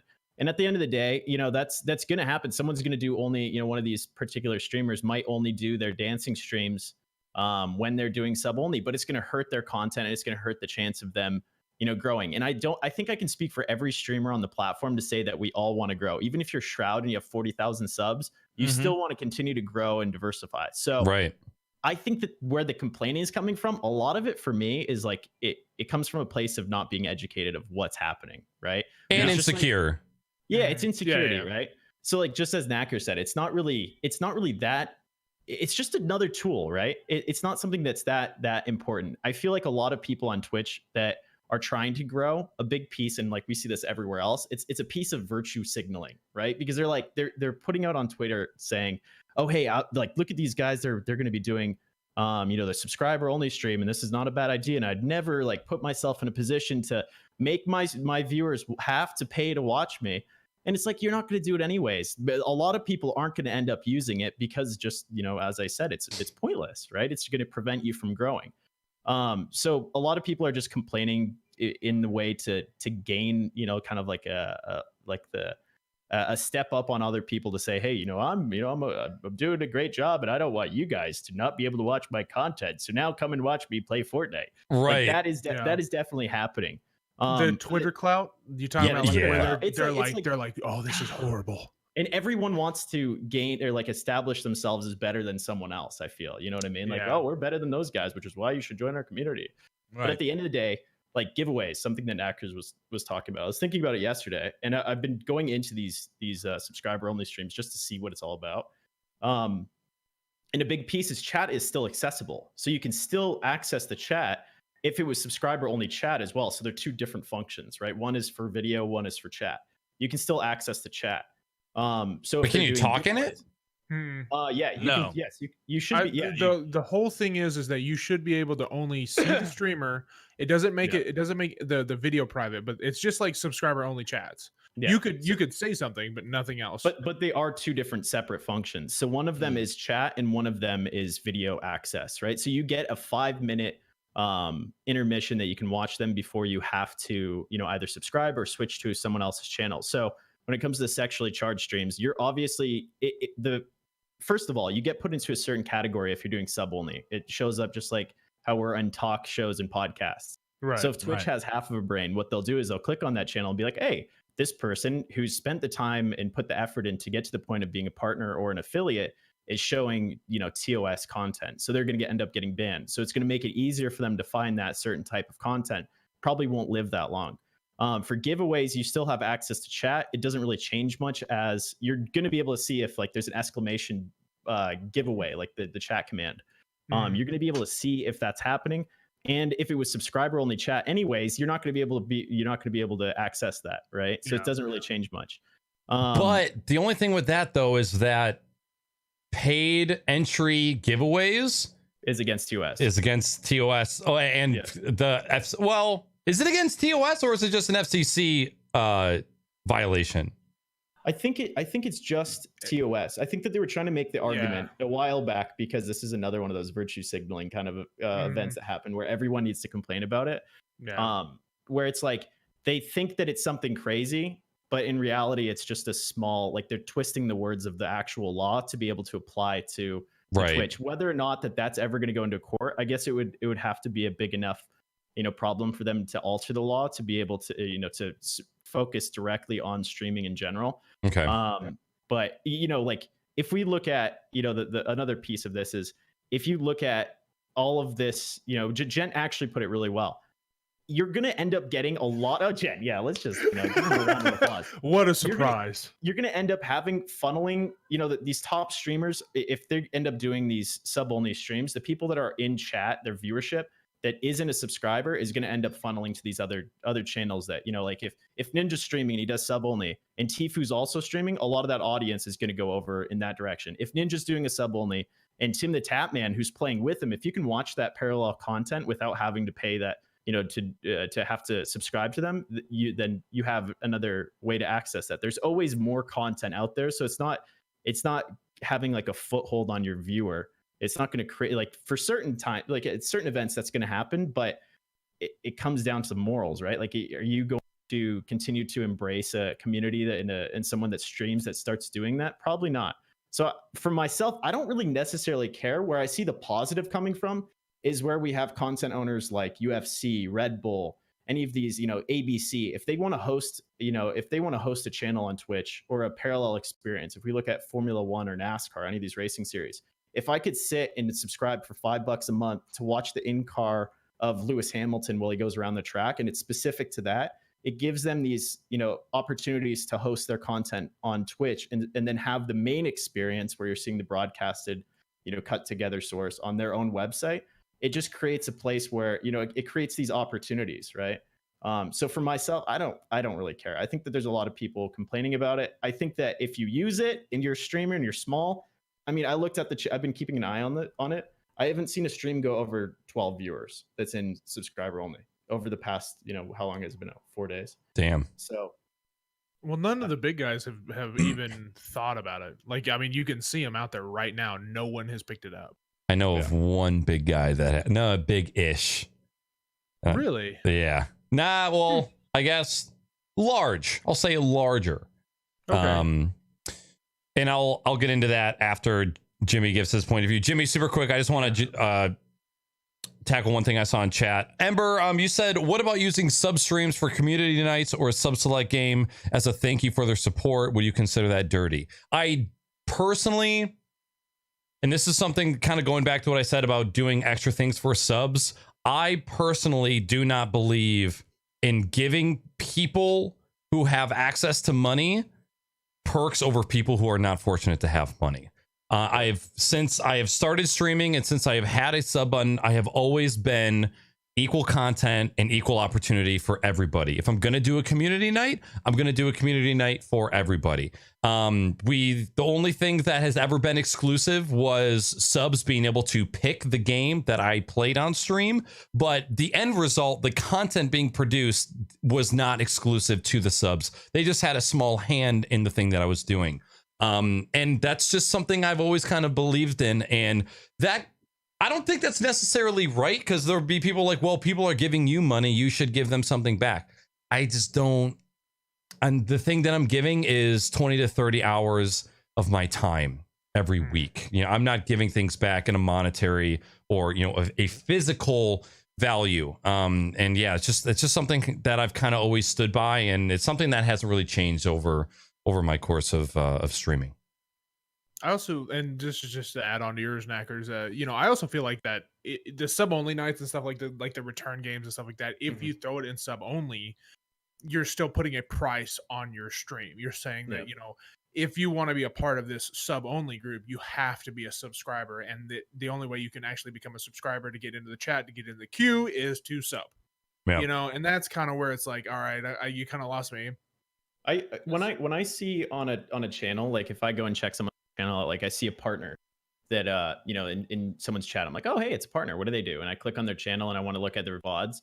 If their VODs are in sub only, I usually think to myself immediately, like, oh, that's dumb, first of all. But second of all, I'm thinking to myself, like, this is the only incentive that they know to provide to their subscribers. Like, this is the only value that they in their mind can think that they can offer a piece of it, right? So for me, it's telling the wrong type of story. But on top of that, it's a lot of people want to support you based on your personality and not on the content that you're putting out there. That's the thing about Twitch that's different about all these other platforms, is that your personality is the core piece of the content you're producing at the end of the day. And if like, people will support you if they have the ability to do so, but it's not up to us. It creates a very odd ecosystem if we're putting a bunch of pay gates in the way. I think that this is a great discussion to bring someone from EA on. And they can, absolutely. Yeah. All right, Jimbo, I want you to lay out your sauce on me. This is gonna be the opposite. I know it. I don't know if you guys are gonna be happy or upset with what I have to say here. I think it was cool. I think it's actually, and I saw these complaints about it, and I thought it was a cool thing, and here's why. I think, in my eyes, I see this as a way to benefit. If you have subscribers to your channel, that you make an extra day when you're not normally streaming, and you do it for your subs, and it's only your subs that are in there. So I think that's cool. Like, I'm not trying to take anything away, and I'm not. I've only done, since I've been streaming on Twitch. I've been streaming on Twitch for over 4 years, and I have only done like a sub only night or a community night, something like that, like a couple of times. And I would be totally okay in the future of doing a sub only night and doing a sub stream with just subscribers as a not normal night that I'm streaming, or I make it up where it's extra, you know what I mean? So it's not like I'm taking out from anyone else. Yeah. Right. But doing something just for the people, because the truth is, the whole affiliate thing started 2 years ago. The subscribers, that's the majority of the income that I bring in on Twitch. Mm-hmm. It's the majority of the income that I bring in on Twitch. All the people that sub to me and do it month after month, and in some cases now year. I have some people that have subbed me for 2 years. Right. And it's like, it blows my mind. I'm like, these people are crazy. They actually like my content for 2 years. Right. And so I would like to do something special for just those people. And I don't think there's anything wrong with that, but I totally get what you guys are saying too. Like, I know if you're smart, if you're savvy, you can use this to your advantage. Yeah. If you're not savvy, you're an asshole. You're gonna be an asshole. That's no different than anything else in life, right? Right. Yeah. So my only counterpoint to that is, I know subs that have been subscribed for a year or two that have a quarter of the watch time of some people who have never subscribed. And that is where I find myself at a crossroads. This is where you get into VIP and mod territory, friend. Right. Because all VIPs, I have people, everyone does VIPs differently, every streamer. For me, I usually, if it's someone that is not a mod, if they've been on my channel for a long enough time and I know them and whatever, I put them as a VIP. This is how I do it. That's me personally. I know that's not how maybe other people do it. This is me. So I have people that are VIPs that are not subs. and that's okay. You know, I don't give a shit. You know, you're there, you're supporting my channel all the time, whatever. VIPs are also, I think, are allowed in these streams. If you're a VIP or a sub, or not a sub, a mod, you are also able to get in these streams. So that's the solution. Yeah. You know, VIP everyone. I think the other piece of it that, you know, when I was talking to Casey, you know, as soon as anything pops up, we always have we sit in different bedrooms when we're streaming, and then we come into the kitchen, we talk about stuff that we see on Twitter and stuff like that. But one of the points that I brought up is, you know, like I did this, I forgot to talk about this when we were talking about what we've been doing, but I did this thing called the Go Play, which is basically completely outside of all the other content that I do. And this is kind of going back to Jimmy's point on, you know, if he's a streamer that's Monday through Friday, and he's been doing that for every single day for the past, you know, couple years or couple months, whatever it is, if on Saturday, one day he decides to do something nice for his insider crew of people that are supporting him, he should be allowed to. That doesn't change the morals of the streamer whatsoever. It just means that he's doing something that's exclusive to, you know, these people that, you know, that are they're taking a step above. Because I know a lot of people that support me. There's a lot of them. There's a few of them in chat that have supported me that in a monetary way, that have not been able to do, you know, have had the money to do that. That, you know, just like Jimmy said, I can offer them VIP. I can do these things to allow them to access the content. But in most cases, I agree with Naaackers where I don't want to create those pay gates, right? But going back to what I was mentioning with these Go Play events, I've been basically, the idea is it replicates in a way what Twitch Rivals is doing, where I have two buddies. So I have Naaackers and I have Jimmy, and they both play Rainbow Six or CSGO. I can bring them in, they field the team with their viewers, and they go head to head. Now, this is something, I basically produce the third party experience to them playing the game. It gives like a traditional, or it provides additional value to what they're doing day to day, and they're competing against each other. Now, this isn't a piece of content that I'm always streaming. It's like a once in a month type of thing that I'm going to be doing. It's not a part of my normal programming, but it's something extra. I was thinking about, you know, if you're adding a extra piece of content to what you're already providing, and it's a different experience than what you're already doing, and you want to give back to, because it is very difficult. Like as a streamer, it's hard to decide, like, what can I give back to these people that are giving me money? Like, it's crazy to me that they're supporting. So a lot of the time, you know, and I kind of threw a jab at, you know, at certain people that do sub only VODs, but it's true. Like a lot of the time you sit there and you're like, man, what can I give these people? Like, what are the perks? And I was updating my, you know, my channel art over this past week, and I really wanted to make a thing that just said, hey, you're giving me $5 and it's going right in the garbage. that shit is gone. You are wasting your money on this. So yeah, I think if you're providing an additional piece of content, it should be something that you're allowed doing. Or if you want to do something that's exclusive to the people that have been supporting for a really long time, you should be allowed to, you know, create, you know, an environment where that's allowed. If you're doing your sub only games, I mean, I know a lot of communities that I've gone into that are Rainbow Six oriented or CSGO or whatever it is, and they do one day a month, they'll do sub only games, and they'll invite people into the lobby and then they'll kick them out. And I've been in those in that environment where they're like, oh, you can't play because you're not a sub. I don't really care. Like, I'm like, oh, great. It sucks, but sometimes it does motivate other people to want to subscribe. But if you're the kind of person where you're like, okay, well, I'm going to make this a sub only event, that opportunity is in a certain way is lost because you don't have as much time to engage with that person to potentially make them want to join in the game that you're playing in, and then potentially subscribe to gain access to that. So it's already, I mean, it's already happening at the end of the day, but yeah. Well, go ahead, Jimmy. No, please. Gent, so my only, Naaackers brought this up earlier. You know, there's a lot of people that they have that you haven't had sub, right? That spend a lot of time. I am the exact opposite. I have the money, but I don't have the time. So like that's where I think is where I kind of lose it, because the problem is like there are many people that support me, and I am eternally grateful for that. I want to be able to turn around and spend an hour, 2 hours, because I know like where it is at the end of the day on like a constant chatter that I want to be, but I can't. You know, and so like the $5, I will say that is where I will see Jimmy's point, to where it's like, okay, the only thing I can do, because I can't stay for more than 10, 15, 20 minutes, you know, here's $5 if we do have a special day where I can actually come in and be a part of that and really feel connected to the community, unlike the people that are in chat all the time, like where, you know, like your chat, like I feel connected, like where I can be like, hey, you know, such and such.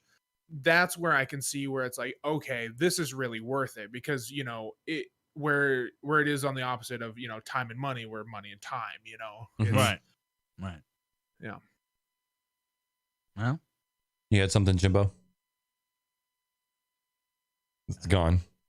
I mean, sorry. I'm the one that brought this up. I mean, I guess I think it's fine. Yeah, I do too. I think if you in the right situation, like me personally, the next time I do a subscriber night, it's gonna be set as a sub-only stream. Like I'm not gonna. I mean, that's how I. But I've only done like one. I mean, I haven't done many, but I will do what I will. And when I do, now that it's an option, I'm gonna keep it for the people that, I mean, because the truth is, the people that are there stream after stream, month after month, time after time, they're the ones that I owe the most to, more than anyone. So I feel like if I'm gonna do anything, it's gonna be for those people, you know, Right? because they're the ones try that it out, you know? be streaming. You don't know until you try it. You can report back and say it's a hell of a thing. Yeah. Then we'll all be this podcast. Foot and mouth. Right. We're gonna delete this. Just nope. Nope. Yeah, no, I am not dissatisfied with your answer whatsoever. Like I said before, I just didn't think that I was the target. And I think what a lot of it comes down to is I'm so unmotivated by money. And when I'm sitting here trying to like think of things that I want to create incentives for people, like, okay, how do I do things that will make people want to spend money? And then I think like, okay, so yes, this is an incentive to sub to get this extra experience. But I'm like, but at the end, it's just more money that's coming my way, right? That's the only thing a subscription is just, yes, it's the support, right? But in the end, the monetary value is $5 split in half and given to you. So in my mind, I just like, when I think about trying to incentivize things like sub-only streams, sub-only games, sub-only like Snapchats and stuff, I'm just like, the incentive is to get people to spend more money. And I'm just not motivated at all by that. So I just don't like, my head is not in the right place for that kind of thing. And I think that those types of mindsets are what set the successful streamers apart from everybody else, right? Because are you saying that this is about making more money? Uh-huh. No. Are you saying that that's what this? Not at all. No. For sure. Well, I totally misunderstood you then. No, I mean, there was an interesting point. There's one case study. I don't even know if we can call it a case study because it's Twitch, but there's one event that I think that this is something that could be valuable. So WoW Classic, right? That's 15-year-old MMORPGs re-releasing. For people that have a ton of nostalgia, that have been playing it for those 15 years, like Soda Poppin', right? He is planning currently, he's one of the biggest streamers for people who don't know. He's planning to quit streaming for 2 months because the game means so much to him. I think, and the problem is that when you're playing an MMORPG, people can interrupt it. People can stream snipe you. They can fuck up your experience. And then your opportunity to start at a ground level with everyone else that's played this game for 15 years in this massive opportunity to, like, everyone launches and it's like a rat race to get to the top level. That could be completely fucked up by the fact that people are going to come in and screw with him, because it's going to happen. Now, he has two options. He either doesn't stream, or he brought up the fact that he might actually, because his current plan is to not stream at all, but he might actually use the subscriber only function to limit the amount of people, because instead of not streaming whatsoever, he can limit the amount of people that are interacting with him, that are people that are subscribers, because at the end of the day, subscribers are easier to keep track of than the majority of chat in a large channel like that. So that was one time that I was like, okay, it's either a choice of not streaming at all, or I do this type of stream. That's another time, like we were talking about, adding on to your current, what you're going to do. I think if you're making the decision as one of these big streamers and you're like, I'm not going to stream for 2 months and I'm going to disappear and play World of Warcraft because it's something that means a lot to me. I think that there's a valuable point there to be made. Like, if there's a time that you're like, I don't really really feel like streaming. I'm gonna play the game. I 100% agree with exactly what you said with that situation, but that's like the It's so 1%. rare. Yeah, that's top 1% stuff right Yeah. there. Like, that's soda popping. I mean, like that's not the majority of people listening to the stream. They're not even gonna. Yeah. I'm not saying that. Thank you for bringing it up. I'm not saying. Yeah. No, Fuck. it is a very. You know what? It's a very. Fuck you, bitch. Yeah, fuck you. Why would you even say that? No one. You see soda pop in here, huh? You see him here? Everyone's going to soda pop and stream now. Thanks, all man. the viewers Right. are gone. They're in spot Yeah. stream. But I think at the same time, like I come from the edge or from the angle of I do design stuff in After Effects. Yeah. And After Effects is different than painting. If someone sits and paints, I can't sit there and copy what they're doing. Like when Bob Ross is painting, I can't sit there and do what Bob Ross is doing because my hands do not communicate like that. But Right. with After Effects and creating designs, someone this is why I don't design on stream. Someone could literally copy exactly what I'm doing by copying the numbers that I'm inputting in different fields, right? So it's similar to how you're coding something. You could spend 8 hours coding something. Someone could come in at the last second, look at your code and copy it, and have the exact same thing that you have that you just spent 8 hours building. So I think that there's a potential for those type of streams to benefit from this, like learning streams. If you're not subscribed, I mean, that's a piece of content that at the end of the day, I feel like at other platforms and other channels, you'd be subscribing for $20-$30 a month to be able to access that type of content. Oh, yeah. So I don't really care that much about the whole thing. I might do it maybe once or twice. But yesterday while playing WoW, I was kind of memeing around, and I had a night elf female character that I haven't leveled in a while. And every time someone would sub or come in and talk in chat, I would just dance for them in like skimpily clad clothing, and then put subscribers only on the stream. It's Embrace the meme. in the original. Yeah, we're back in the original. That's a tough one. I definitely see Jimmy's point of view, and I want to thank the people that have spent the money, because whether or not people have the time to spend, it is easier to spend the money than it is to spend the time, in my opinion. Absolutely. Because you can always get more money, you can't buy more time. So I definitely see that side of it. I think that when I look inwards, I think, what could I do that is so good and so valuable that I could only limit it to subscribers? And I think that's a little bit of like an insecurity kind of thing. Like, man, I don't think I have anything that's that great enough to kind of do that. And I 100% see the value in just being like, you know what? I want to take this one day a month to just say thank you. And in that context, it's not about trying to create an incentive for people to sub to get to that one stream. It's about just taking the time to try and say thank you to the people. And I 100% agree with that. Yeah. Yep.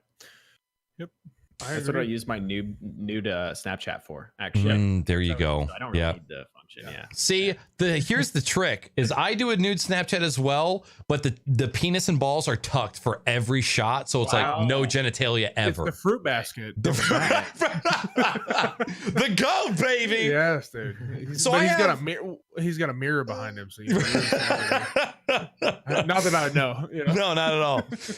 Found something interesting on Twitter today while kind of loosely doing some perusing for the podcast tonight. Loosely. Yeah, because I'm not supposed to be writing scripts for the podcast anymore. No. Too much work. So this tweet, this all started from a live stream fails thread where Gross Gore found one of his subscribers restreaming his stream on YouTube. And so now the meme in his community is everybody is just restreaming his subscriber only streams, because he has come out and said he is only doing subscriber only streams from here on out. Granted, this guy gets more trolls and hate than anybody I've ever seen. I don't blame him. He tweets today, "I need help riot support. Twitch made a sub only can view streams. Does this mean I cannot stream your games with this mode under your legal section?"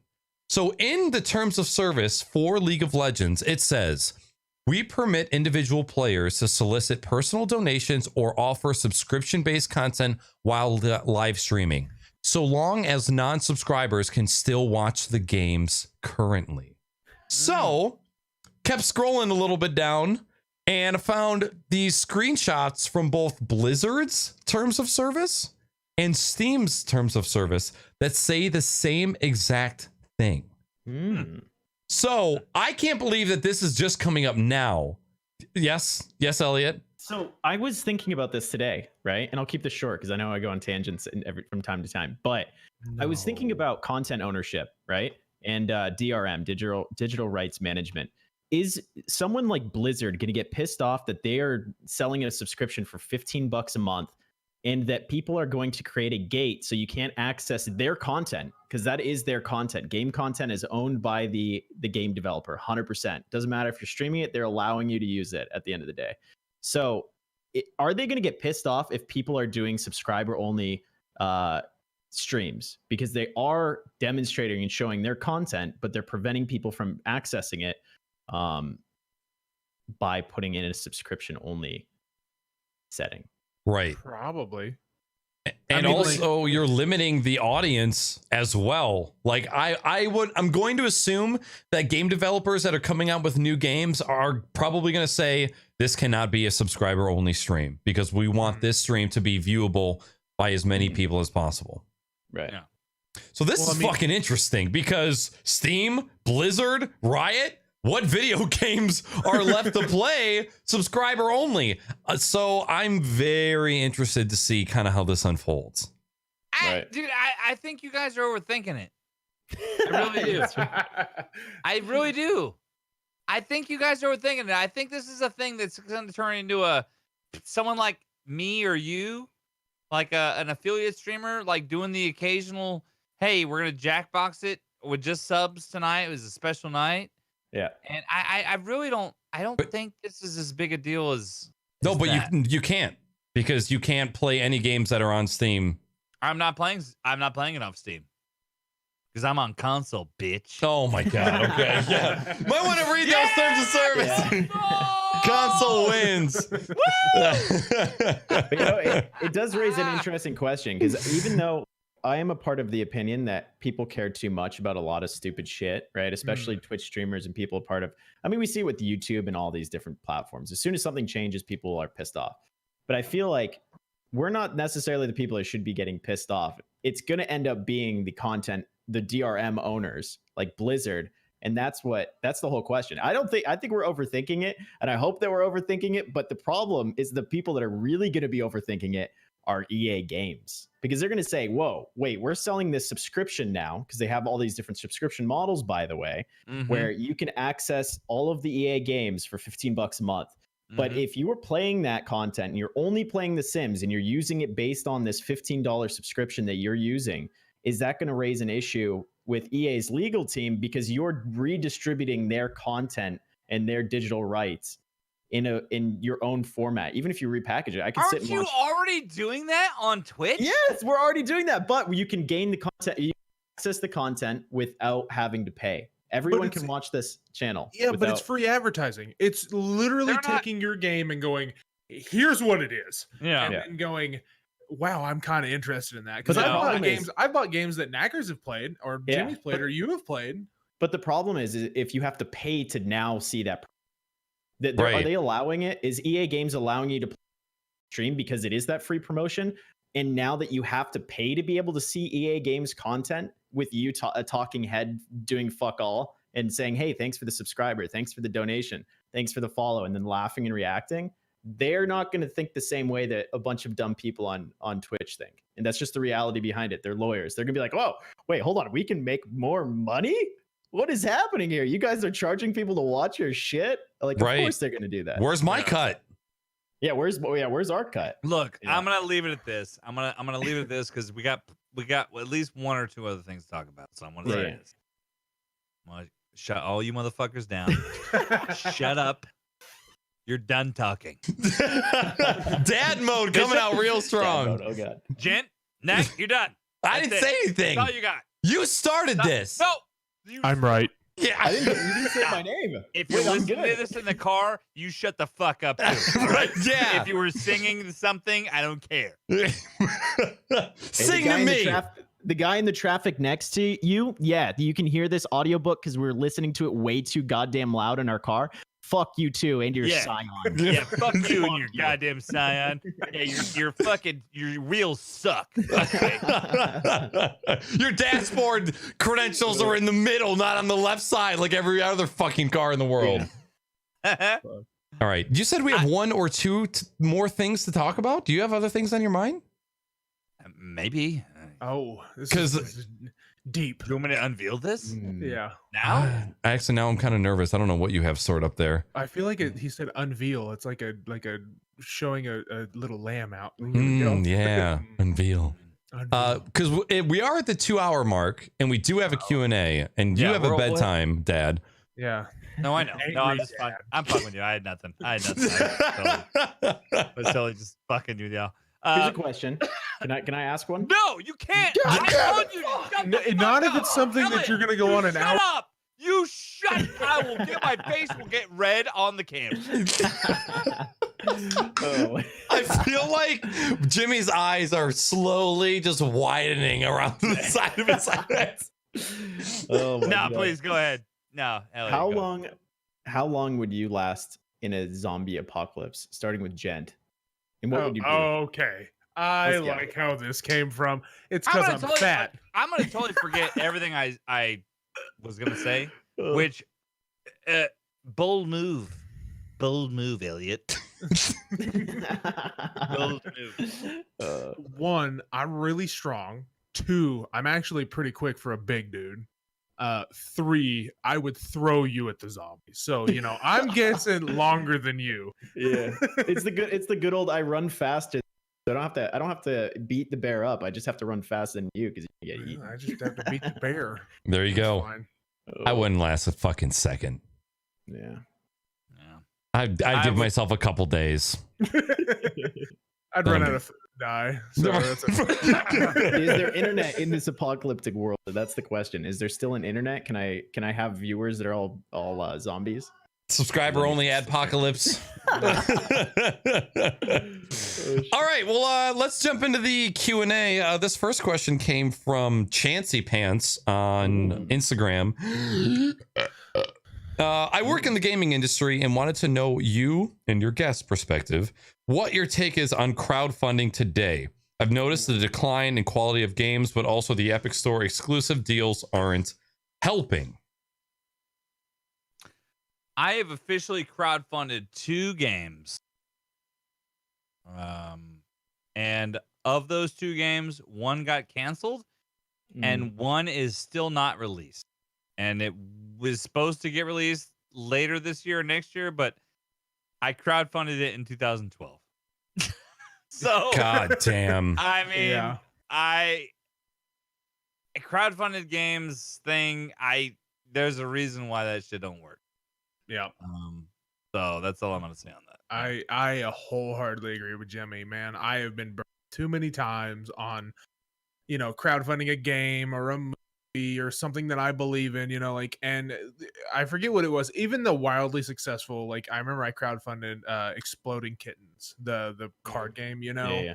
that took 6 years to even come out. Yeah. I don't think it's good for the gaming industry because you set something on a pedestal. You say, if we reach this goal, we will get this game to you. But it takes too long. It takes Yeah. I mean, it takes so long to make a game. It just never has come out for me. I have not had a good experience with crowdfunding in general. I'm gonna admit to something right now. I have crowdfunded something before on Kickstarter, and this was in 2011 or 12, right in between then. I recently, probably in the past 3 months, realized that I bought something and it became a product. And then I went on Kickstarter. They've sent me 50 messages trying to ship me this shit, and I'm like, oh fuck, I got something new. Can I just get my money back? Can you just pay me back? So I think, I think that you guys raised good points. I think that there's too much competition. If you need to crowdfund to be able to produce your game, you're going at it the wrong direction. If it's a certain game where it's it has a big following and people support you, if it's, if it's Fallout and the original developers of Fallout, Obsidian want to, come back and make a game. I don't know if that's actually the name of the thing. Well, like It is, I'll actually. give you an example from right now. Like Yeah. a game that's really, really big. Bloodstained Ritual of the Night, which is a Castlevania-esque game from the guys that made Symphony of the Night. Yeah. It's not a Castlevania game, it's one of the creators. Yeah. I totally get crowdfunding a game like that. Yeah. That makes sense. I think the main driver of crowdfunding is you have to have an audience before you can do it. I think that there's been Right. a lot of people that have come up that have failed because they don't have an audience, but they have a cool idea. And then you can be a great, it comes down to, it's like the same thing. You don't quit your job and start up your own startup, because you could be the best. Like if you're a plumber and you leave your job to become a plumber, you could be the greatest plumber ever, but you suck ass at running a business. So it's the same thing. If you can develop a great game, doesn't mean that you can, if you get your crowdfunding all together and you get the finances, doesn't mean you can put a team together and manage them to produce a game, right? So I think that at the end of the day, there's too much negative that's come out of crowdfunding. It's still possible, but it's not the right route, I don't think. I also think there's only been a small handful of games that have actually produced really well. I will eat my own foot for this, but one of my favorite games of all time, Divinity Original Sin, was a crowdfunded game. Was it? Yeah. I choose my opinion. Whatever I just said, don't believe me. Go skip ahead to now. That was a Kickstarter game, I believe. And it took them 5 years to build that game, I believe. And Will you play that? Do you want to play it with me after this? that is a good game. I do love that game. Two sorry. words. Star Citizen. Oh yeah. I personally, I see crowdfunding no different than pre-ordering. You are paying for an incomplete. I feel like crowdfunding. Crowdfunding. Have another fucking sip of that fucking whatever it is you were drinking. Suck your thunder. Mexican The lager. Ghostess. Yeah, the Ghostess. I feel like crowdfunding is worse than pre-ordering, because pre-ordering, the game is like 80% done. Crowdfunding, the game hasn't even been started yet. Unless you're Bethesda, then it's like 12% done. Right. Fallout 76. I go ahead, bud. Sorry, You look so good tonight. pre-ordering a game is like literally, it's like you are going to get this copy from a retailer. Yes. Crowdfunding is like, I'm gonna throw my money in this fire and hope it poops out a game. Right.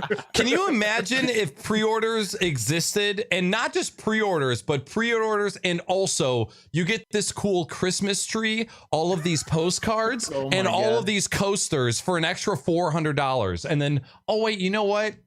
Nah. We couldn't do it. We ran out of money, and here, do you always get your money back in a Kickstarter, or is Nope. It's burnt. There is no guarantee you get your money back. No, dog. Okay, so I've crowdfunded one thing, never got chipped, and I've never gone back to look to see what the fuck happened. I just know that I never got it, and that the creator pretty much disappeared. Yeah. I have never been in a situation where I've never been in a situation where I have been so in need of a video game that crowdfunding was the only way for me to get back. Is she okay? Jesus Christ. Is she all right in there?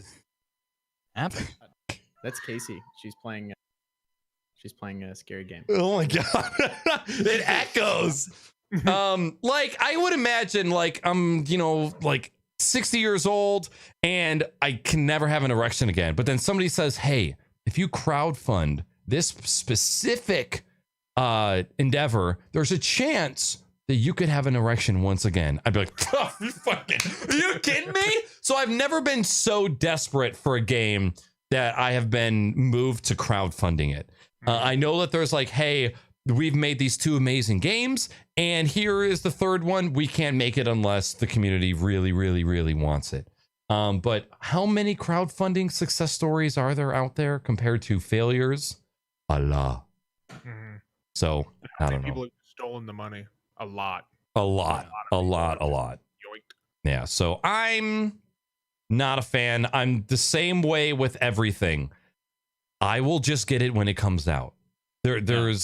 I will just get it if it's good enough. And here's the other thing that this might not make a lot of sense.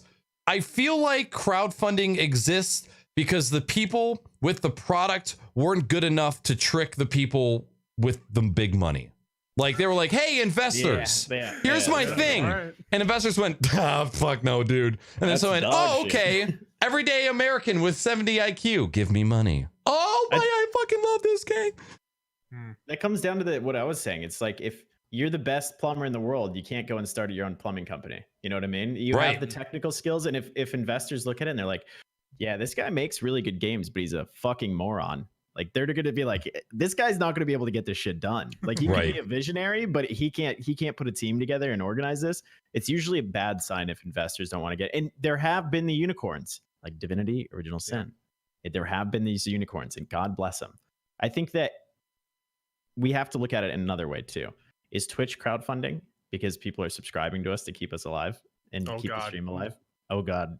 No, they're not, because if you want to stream on Twitch, I didn't make any money off Twitch for like 2 years. Turning on subscriber only mode. Yeah, subscriber only. Subscriber only mode on. I mean, you're crowdfunding a brand, kind of. Yeah, kind of. But that's not crowdfunding. It's not the same. No, it's not the same. No. Change my mind. But you can back out. I mean, you're not going to get your money back, but you can just be like, all right, I'm done. Yeah. And I think crowdfunding, you're fucking strapping yourself to that bowl. You're like, hey, listen, I'm a part of this shit. Let's ride or die. Don't kill me. Yeah. Ride or die, brother. No. Yeah. You can get out on Twitch. You can get out. Alrighty, next question. Thank you, Chance Pants, for that. That was a very good question. This first one comes from Paul. By the way, I don't know if this was an error, but Ember, you asked what the parameters of the subscriber-only streams were. It's pretty much, you go to a stream, you have 5 minutes to watch the preview, and then after that, the video shuts down, and you cannot watch that stream unless you are subscribed, a VIP, or a mod. And I think that's in its simplest form. I don't think you can even talk in the chat unless you're one of those things too. Probably. I was able to talk in chat in one of them. Oh, really? I think that you have to enable. I could be completely wrong. Maybe you can re-enable chat, but I was able to type in chat. No one talked to me. Totally. Whenever I do my only subscriber-only stream, I'm gonna, if any non-sub speaks up in chat, I'm gonna say, "You fucking plebe, get out of here! Get out of here, you plebeian! What are you doing? I don't see no badge by your name. Get out!" There's subscriber only streams, and then there's also subscriber only mode, which any streamer can enable in chat so that subscribers can't chat. But subscriber only mode, they can still watch. Subscriber only streams, only your subs can actually watch the video feed. First question from Paul. What is the average airspeed velocity of a laden swallow? What does that mean? I have no idea what a laden swallow is. Oh yeah, you do. I think it's he knows. I know Naaackers knows all about swallowing. Yeah, dog. It laid him down and swallowed him. I like that. So I don't know, fucking 2 gigawatts. I know it's African or European. Actually. It's African or European. It's Monty Python. Come on, boys. I've never seen Monty Python. There it is. All right, all right. Bye. Excuse me. Look, Jehovah's Witnesses deemed that video as inappropriate. That VHS was not allowed. Monty Python, of course. Next question from Toadshire. Have you ever got scared, then your friend dropped his hot pocket? I don't know what I don't know what that means, but I can interpret that as like, have I ever scared my friend and he dropped? But have you ever dropped a hot pocket? That was a troll question. That was earlier. That was the guy that Tweenie. Yeah. Can I replace this question if it's a bad question? Yeah. Have you ever broken something while streaming? Yes. Like I'll go and I can go first. I was playing Rainbow Six one time and I put a glass and it was Casey's grandmother's heirloom glass. Oh, and I put it next to my mouse pad and I heard someone next to me and I went and flicked over and I heard. And I just, oh no. Nice. Oh my god. Go ahead. It could have been not like you don't have to physically smash something, but like something breaks. My chair twice. Yeah. Yeah, that's the only thing. Yes. Yeah, dude. Nothing I can do about it. Boy, I don't mess around with that shit. I just get the heavy duty fat kid chair. 500 pounds. It ain't going nowhere. I went to the big and tall part of Office Max to get that chair too, and apparently just too many C's and thick. Yeah. You're too thick, boy. Yeah. You too thick, Too boy. thick. I've snapped a controller while playing old school COD. Okay. Popped it off. If we're talking controllers, fuck. Yeah, those things are gone. Wait, while streaming? No, not streaming. Okay. Have I broke anything while streaming? My computer, but that was just because of the RAM. But yeah, no, nothing actually physically broken. Okay. Physically broken while streaming plates. I've broken some plates. Like I had a glasses? plate. Like no, like I was eating something Yeah. and then like I just knocked shit off. And I'm like, ow. I'm like, oh, there it goes. Oh Ah. man. And there's the plate. But no, that's it. That's it for me. Just plates. Next question from Snowguard. Your opinion on not all Pokemon being available or transferable to Sword Shield? Oh yeah, because I mean They did region lock. There's so many fucking Pokemon, dude. Yeah, I what's mean, short? there's so many Pokemon. I'm on Emerald. What's sword? I don't even I don't care. I played a shit ton of Pokemon Go while I was on vacation. And as I was playing Pokemon Go, I realized, Jesus Christ, there's so many fucking Pokemon out there, man. I don't know how you keep track of this shit. Yeah. There's a lot of fucking Pokemon, man. When the Pokemon movie came out, I peed myself in the movie theater. There's a lot. I How cried. can you animate all that? You know what I mean? I mean, Oh, that was fluids. one of the things is that they don't have the manpower to animate all of the, like, I think it's 1,500 Pokemon. Yeah, it's a But, lot. I mean, 1,500? Of Pokemon. Yeah, I mean, like, Yes, there's a what? lot of Pokemon. I just, out there. Like, that's like a full on like 50 gig game if you got those Yeah. 1,500. I mean, So- like, I feel like people that are like really, really into the are going to be very disappointed in it because, you know, we are in the age that, you know, we have a terabyte hard drive in our computer that can hold all of them, but it's like, you know, now you don't even have a chance. You have to buy both games, or like you have to go. Someone to a different still has region. to create that shit, though. I know. Yeah. Yeah. Some dude's in a dark corner. Yeah. Mm. Yeah. I just no, went to the Pokedex and I'm starting my download of 15 terabytes. So we'll see how many. Oh my God.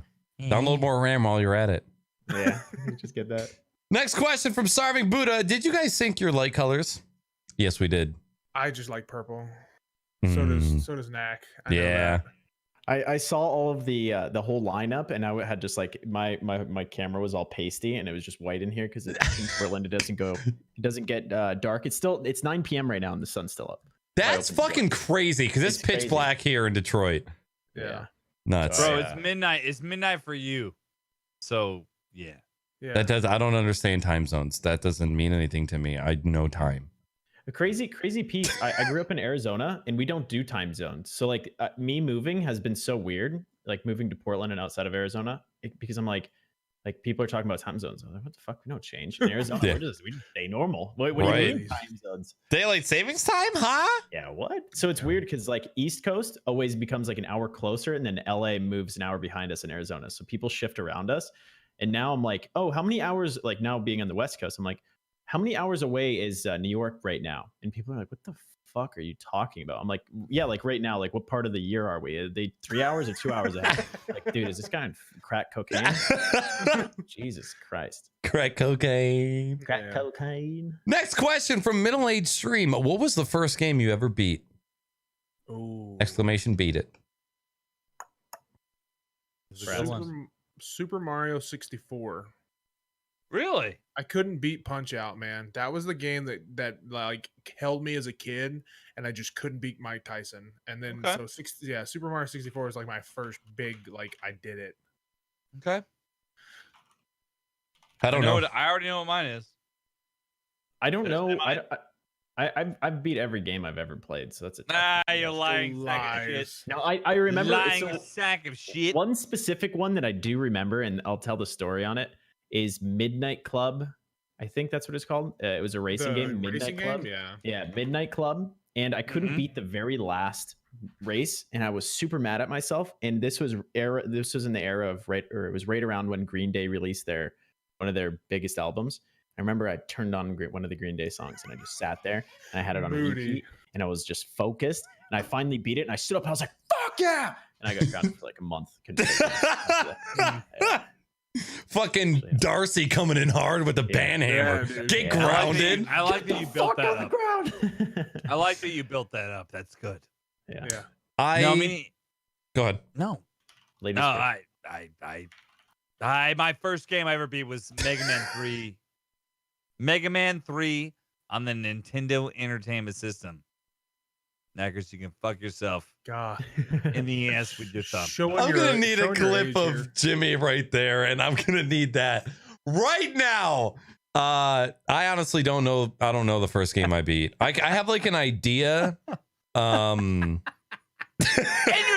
your thumb. Since that one was a short one, can I just like do a retort? Was there ever any game that you like just quit, stop playing? Can we stop the podcast? I'm hammered. Can we stop? Just stop drinking. Just stop. Can we stop? Do you really need to? Can we stop this? Do you need to stop? No. I'm not. Keep it live. Fuck I it think live. it's funny you asked me. You're like, hey, do you guys stop? I mean, you guys stop, big boy. Are you gonna vomit? You gave me a look of concern that I have never seen. In your chair. That would be a first. Look, if you guys want to see Jimmy puke on stream, you have to subscribe, okay? This is late night the Hot Pocket stream right now. We're swapping it up. Sub only. If you want to see this puke, you gotta fucking subscribe. Okay. I don't know the first game that I beat, and I won't waste time trying to think of it. Next question, from Snowguard. Any game give you some sort of PSD? Mine is Duck Hunt. No shit. Ninja Gaiden. Yeah. One on Xbox. Fuck that game, dude. Oh, and the Xbox. God Hand and Ninja Gaiden. Those two games that want to break my PlayStation and Xbox. I have never ever wanted to just beat up a game. Yeah, that's a good question. Yeah, I've had some. I have a brother that's older than me by 2 years, and I have some like NHL games that we take the butt end of the controller and just smash each other with that shit. It's fueled by either being beat so badly. Like another one was the Fight Night boxing games. He was so good at those, I could never beat him. And I used to play him like 6 to 8 hours a day and just try to beat him. Never could beat him. And then it would just always blow up. Like if he scored a goal in NHL that was like, it was like his 5th goal in a row, I would look at him and he'd just be sitting there like, but he's trying not to smile. He's like, don't you fucking smile. And I'm like 6 years old. Like, don't you smile, bitch. When you're getting the butt end of this controller. And dude, it happened all the time. And then I'd just run up, smash him in the leg with the controller, and then I go and sit back down. Oh my God. God. You try not to laugh again. And he's sitting there like on his legit. Dude, it's my life in a nutshell. I don't know if there's any games that give me, I mean, other than Jack 2, which is the obvious game. I don't really have any games that have just like, do you mean like scaring you PTSD, or just like the game's so bad or it's so hard? I don't really know. I don't know. I don't have a good answer. Jimmy might agree with me on this one. Recent games, Sekiro. That game is never coming out again, ever again. For you? Yeah, never will play that game again. There can be downloadable content. There can be the best thing that's since sliced bread, but I will not play it. Because I don't know if Jimmy, have you gotten to like the final bosses? I haven't been to the final boss. I've been to the end. Close to the end of the game. Boy. Yeah. No, I know. What was that? What was that one that came out that was all illustrated? Sorry if I cut you off, Jimmy. You can finish. I'll look for it. Cuphead. I can't play it. Yeah. Cuphead. I love that. I can't wait for the DLC. Oh my God. I can't wait.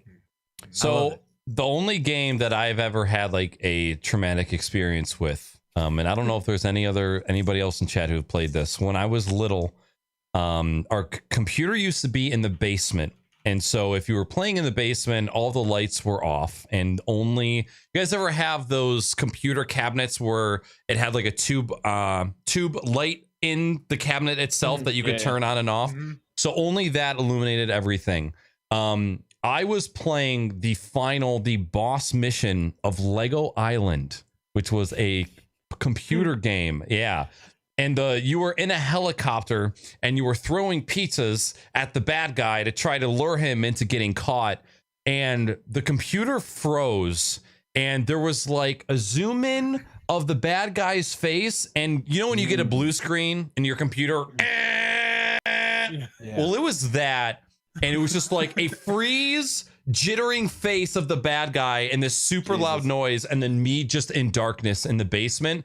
And I ran upstairs screaming. I was so terrified. Makes sense. I was like 16, 17 years old. Makes sense. Just kidding. I was really young. Don't clip that. But yeah, that scared the absolute shit out of me. I never wanted to play that game ever again. Nice. Last question from GiganticGent. What does your significant other think of your online friends and meeting in real life? Question. Jimmy, you go first. Yeah. You want me to Jimmy, go? I want Jimmy to go first. Well, I am married and I have a 8-year-old son, and I have a full-time job. So I guess this qualifies me to answer this question. Which what was the question again? What does your SO think about your online friends and meeting them? She's cool. Like, she knows that. I mean, I don't know. I don't know how. I think my wife and I have such a good trust thing with how we have our own normal relationship. When I tell her that I'm gonna go hang out with my buddies in Michigan that are my Twitch friends, she's cool with it. I mean, like, she knows. She's me. like, it was a really good idea until you met that Bishop kid. Yeah. But I mean, really, it just comes down to relationship. My wife, I trust her, and she trusts me. Like I don't know. I mean, I didn't even remember what the question. I said the question again. I've already forgotten. I think this is a good one. we can next. Yeah, we're wrapping this up, Jimmy. Don't you worry. Okay, we're gonna get you into bed where it's safe and warm. Question, right? It was a good. It was. Beers up in chat. You did good. Beers up in chat. All right. I think. Well, actually, here's a question for Jimmy, real quick. Jimmy, how did you meet your wife? Was it at all video game oriented? Is she a video game player? No. In fact, I met my wife at a bar. I know that's probably hard for you guys to believe. Yeah. But we don't go to bars. Yeah. We really don't. And Because we I met think with Naaackers and I, we both met our girlfriends through gaming. 100%. Yeah. Like we met at a bar. Like I don't go to bars that often. I like to You're buy beer, traumatized. bring out. No. It's just, I like to drink beer at home. That's all. Yeah. So It's we easier met to at this do. bar, and it was weird because it was like I had to like get her number, and like I wasn't sure if she was giving me her real number, so I was like, "Hey, call me." Oh. She's like, oh, Isn't it okay. that? Give you the real number now. Or I don't. was like, "Hey, No. here's my number. Here, text me real quick." Oh yeah, that's true. You also hit her with that eye movement right there. Yeah, and that stash too, right? I did. I threw it. I threw that. I was like, yeah, Yeah. You did the close to camera thing. yeah, Hey, totally did. But no. Jen, what do you think? Or my actually, Naaackers, because Naaackers and I are going to be the same. Well, Yeah. and Jen asked the question. So. I did. Oh, I did you? did. Oh, I yeah, think sorry, I sorry, know the sorry, I'm answer sorry, to I'm this sorry. Are you all I'm the fucking leader. drunk? No, Jesus. I am fucking good. show. Listen, I'm a rock here. Okay. You My are. fault. Let me It's lean my on you, fault. baby. Yes. It's my Come fault. on over. So Weenie and I have been living together for 2 years now. And right? Oh Right? God. Am I drunk? Oh, you threw out a number. Which Yeah, anniversary are you We've been on? living together. And I would say that she's screaming at me. Oh God. I came from a life of only meeting, like only hanging out with people that I met online. So she kind of came into a life of only hanging out with people that I know from online communities and stuff. And I think to this point, like to this day, it's probably a little weird for her to be like, hey, by the way, this person you never met before, yeah, they're sleeping over our house in like a week. And so I think that's kind of like an adjustment period for her. She obviously understands to an extent because she lives in this environment as well. But I definitely think that it's kind of an adjustment period for sure. Trying to get somebody else used to hanging out with people that they've never met before. Cause like when you think about all of us, we all know each other, from spending so much time together online, but to them, it's like a complete stranger that is going to be hanging around and they're just so in the dark. So I can imagine it can be difficult, but I would say now Weenie's pretty cool with it. But here's the other thing. It's so much different being a female and meeting people online than a male. Yeah, I didn't have to worry about like anything when I was meeting you a couple years ago. Like I didn't have to worry about I didn't have. Yeah, no, I was worried about you. Different. Were you? Yeah, we've had this conversation. I was a little scared. Yeah, you thought I was gonna like murder you. I was like, well, I was like, that's cute. If I did it, I would when totally sleeping in between us make it to where we'd be on newspapers and shit. So. Right. We have to hide all the newspapers when Jimmy comes into town. Yeah. All right, what about you, Jen? No, me. that's right. You didn't answer, Jen. Oh, me. Well, my wife thinks it's crazy. I am up and down. I am dead at. My wife doesn't know what a video game is or can barely use a computer. So, like, when I'm like, listen, I really want to go meet these people I met on the internet, and she's like, wait, you want to meet some people? What if they're not who they say they are? I was like, well. I've talked to them on video chat and they're like, their mouths match up. So I'm pretty confident, and I find it's kind of disheartening sometimes because I'm like, I really, really want to meet some people that I've met here online.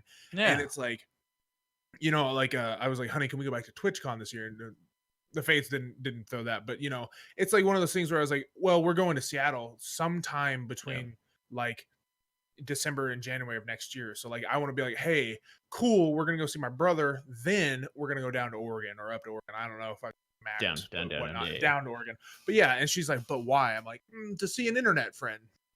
Yeah. And she's like, you're probably like, oh yeah, this Naaackers guy's super nice. She's like, let me see what he's all about. You go to his channel, I'll suck your ass. Yeah, you're a hard sell, Naaackers, and you're the client too. That's what the hardest thing is like Naaackers is one I want to meet, and he's literally probably 5 hours up the road, and it's like I could just like go see him, and I'm like, honey, this is the guy that yells "suck my ass" all the time. What do you? I go there. I can imagine you being like, okay, here, I'm going to show you this VOD, and then like scrub to 5 minutes, suck that ass. Scroll to 15 minutes, I'm going to suck your dick. Scroll to 20, and it's just you just keep scrubbing, hoping there's going to be a minute that doesn't involve genitalia, something. I understand. Look, he said there, honey. He's good. He's normal. He was talking about your dick. He was talking about someone else's dick. Okay, it's cool. It's cool. It's cool. Cool. Yeah, I think mine goes without saying. Casey and I met through Twitch, which is kind of how we met. Yeah, I don't know. I think it's more like acceptable now, but I do see I see the dynamic for Jen's wife. It's kind of like he's got a 90-day fiance, but there's 90 of them, and they're all over the United States and world, right? So she's like, who the fuck are these people you want to meet? I mean, I think it's really strange for people that aren't on Twitch or on the internet. It's like when you're in high school and someone's like, oh yeah, I just hang out on Omegle every night. You're like, what's that? And you look at it yourself, you're like, oh, that's a lot of dicks. A lot of dicks. Yeah. When there's some nice people on there, Yeah. Well, it's more or less the thing is that I'm so not. I'm just genuine. So I'm like right out the gate. I'm like, all right, cool. You're cool. I'm cool. Until something happens between me and you, we're all good. So my wife sometimes will worry about that. She's like, you're going to get stolen by the guy with candy in his van, Right. I still got candy. What's the problem? When I told my mom that Weenie was moving in, her initial response was, are you sure she's not a dude? Like I swear to God, she was still not convinced that I was talking to a female. It's just so out of this world for some people. You should And have how did totally that temperature taken turn out? pictures of her vagina. My mom's? Mom, I've Sent to seen your her mom. vagina. Be like, She's seen her hey. penis. I'm pretty sure this is a vagina, Mom. Can someone just clip Just the look vagina like a for me? vagina. I need Yeah. that. Mom, I'm I swear to taking God, pictures. she's real. Now show me your vagina. I'm Click, click, taking click. pictures of her vagina to you, Mom. Mom, look at Mom, this. This is Mom, vagina. is this a vagina? Yeah. Yeah. Okay, we'll go. Like I'm making roast a beef vagina through a box. tennis racket, Mom. Check it out. I'm glad my vagina is working. That raises another funny moment. I'm sure you guys have always had them too. It's like we were talking about Naaackers and like showing Naaackers to someone. Like Naaackers is not like he's outwardly just jokey, but he's not like a psychopath, right? But have you guys ever shown someone a piece like a video that you're really like you find funny or whatever, and you go up, you're like, hey, check this out, like watch this video, and then you're seeing that, or you're sitting there watching them watch this thing that you're hoping that they like, and then they're just like, what the fuck are you showing me? Yeah. And then you're like fuck. And It's a while they're watching, knacker. you're like, yeah. That's why I just stopped, dude. I just stopped with my family and friends with Twitch. Yeah. I was like, man, these guys, they're not even on my humor level. I just can't do it. I'm like, yeah. You've so gotten me some demoralizing. awkward stares, Bish, because of those videos you sent me of that one dude where he's like, I will start the suction. You know, like that one showed to people, and it's like no one gets it. I'm like, Yeah. okay. All right. Well, even though there were a couple more questions that were submitted once we started, and there was a couple answers that I popped in there as well, we're gonna have to cut this one short Oh, come on. because it is Come on. 12:13 a.m. and we started. I know we started late. I'm so fucking sorry. I wish this could be a 3-hour show. Jimmy really doesn't. But we're gonna have to cut it down. I want to tell you, I'm No. just happy. I'll be like, dude, I'm gonna It was always a totally- 3-hour show for Jimmy. Yeah. No, Jimmy's prepping listen, for the last hour stop. right now. What do you mean? What was the sex thing you guys talked about earlier in the The power hour. Yeah. My mom's vagina. I'm Yeah, fucking that too. try that tonight. Go I'm for doing it. that tonight. Yes. Tell my wife, Tonight. power hour time, baby. Yeah. Sit on my face. Oh my god. We're gonna go ahead and wrap this show up. What we're gonna do is go around the room one final time, allow these fine gentlemen to say what they have going on, where you can find them, and their streams coming up and such. So, MiddleAgedStream, if you want to go first, show them how it's done, and then we'll go through them. I'll go first. Oh, I know what you. Fuck. I'll go per baby. Power shower. My name is Jimmy, aka MiddleAgedStream. I'm a badass on Twitch.tv. Subscriber only streams. Yeah. Yeah. You can find me on Twitch at MiddleAgedStream. Same thing on Instagram. You can find me at Funky Donkey 6969 at farmersonly.com. Oh. Yeah. Hell yeah. Find me there. Okay. Can you go on Farmers Only if you're not a farmer? Like, will they look at you and be like, "You're not a farmer, Totally. bitch. Get Don't the fuck matter. out of here." You know, Absolutely. I know from experience, Yeah. you don't have to be a farmer. Really? It's false advertising. Don't have to be a farmer. I know. You're up. Well, then I'll be next. I am Logan, aka GiganticGent, here on Twitch. I'm at GiganticGent on Twitch, at GiganticGent on Twitter, and I am GiganticGent.tv on Instagram. And I will be streaming Monday at 8 p.m. Central Standard Time, and I have no idea what. Good shit, man. Fortnite. No, no. Mario Brothers. I don't I even am, have an Elgato. Oof. Oh wait, you It's don't? okay. You need Naver Media. You don't go Elgato. Okay. Hashtag All right, not Bish, sponsored. We're gonna get off. We're gonna get off topic. Bish, Yeah. go. We're out of time. Actually, we're out of time. I'm gonna end it here. Say it. Yeah, I am. I'm BishopGP, aka Elliot Bishop.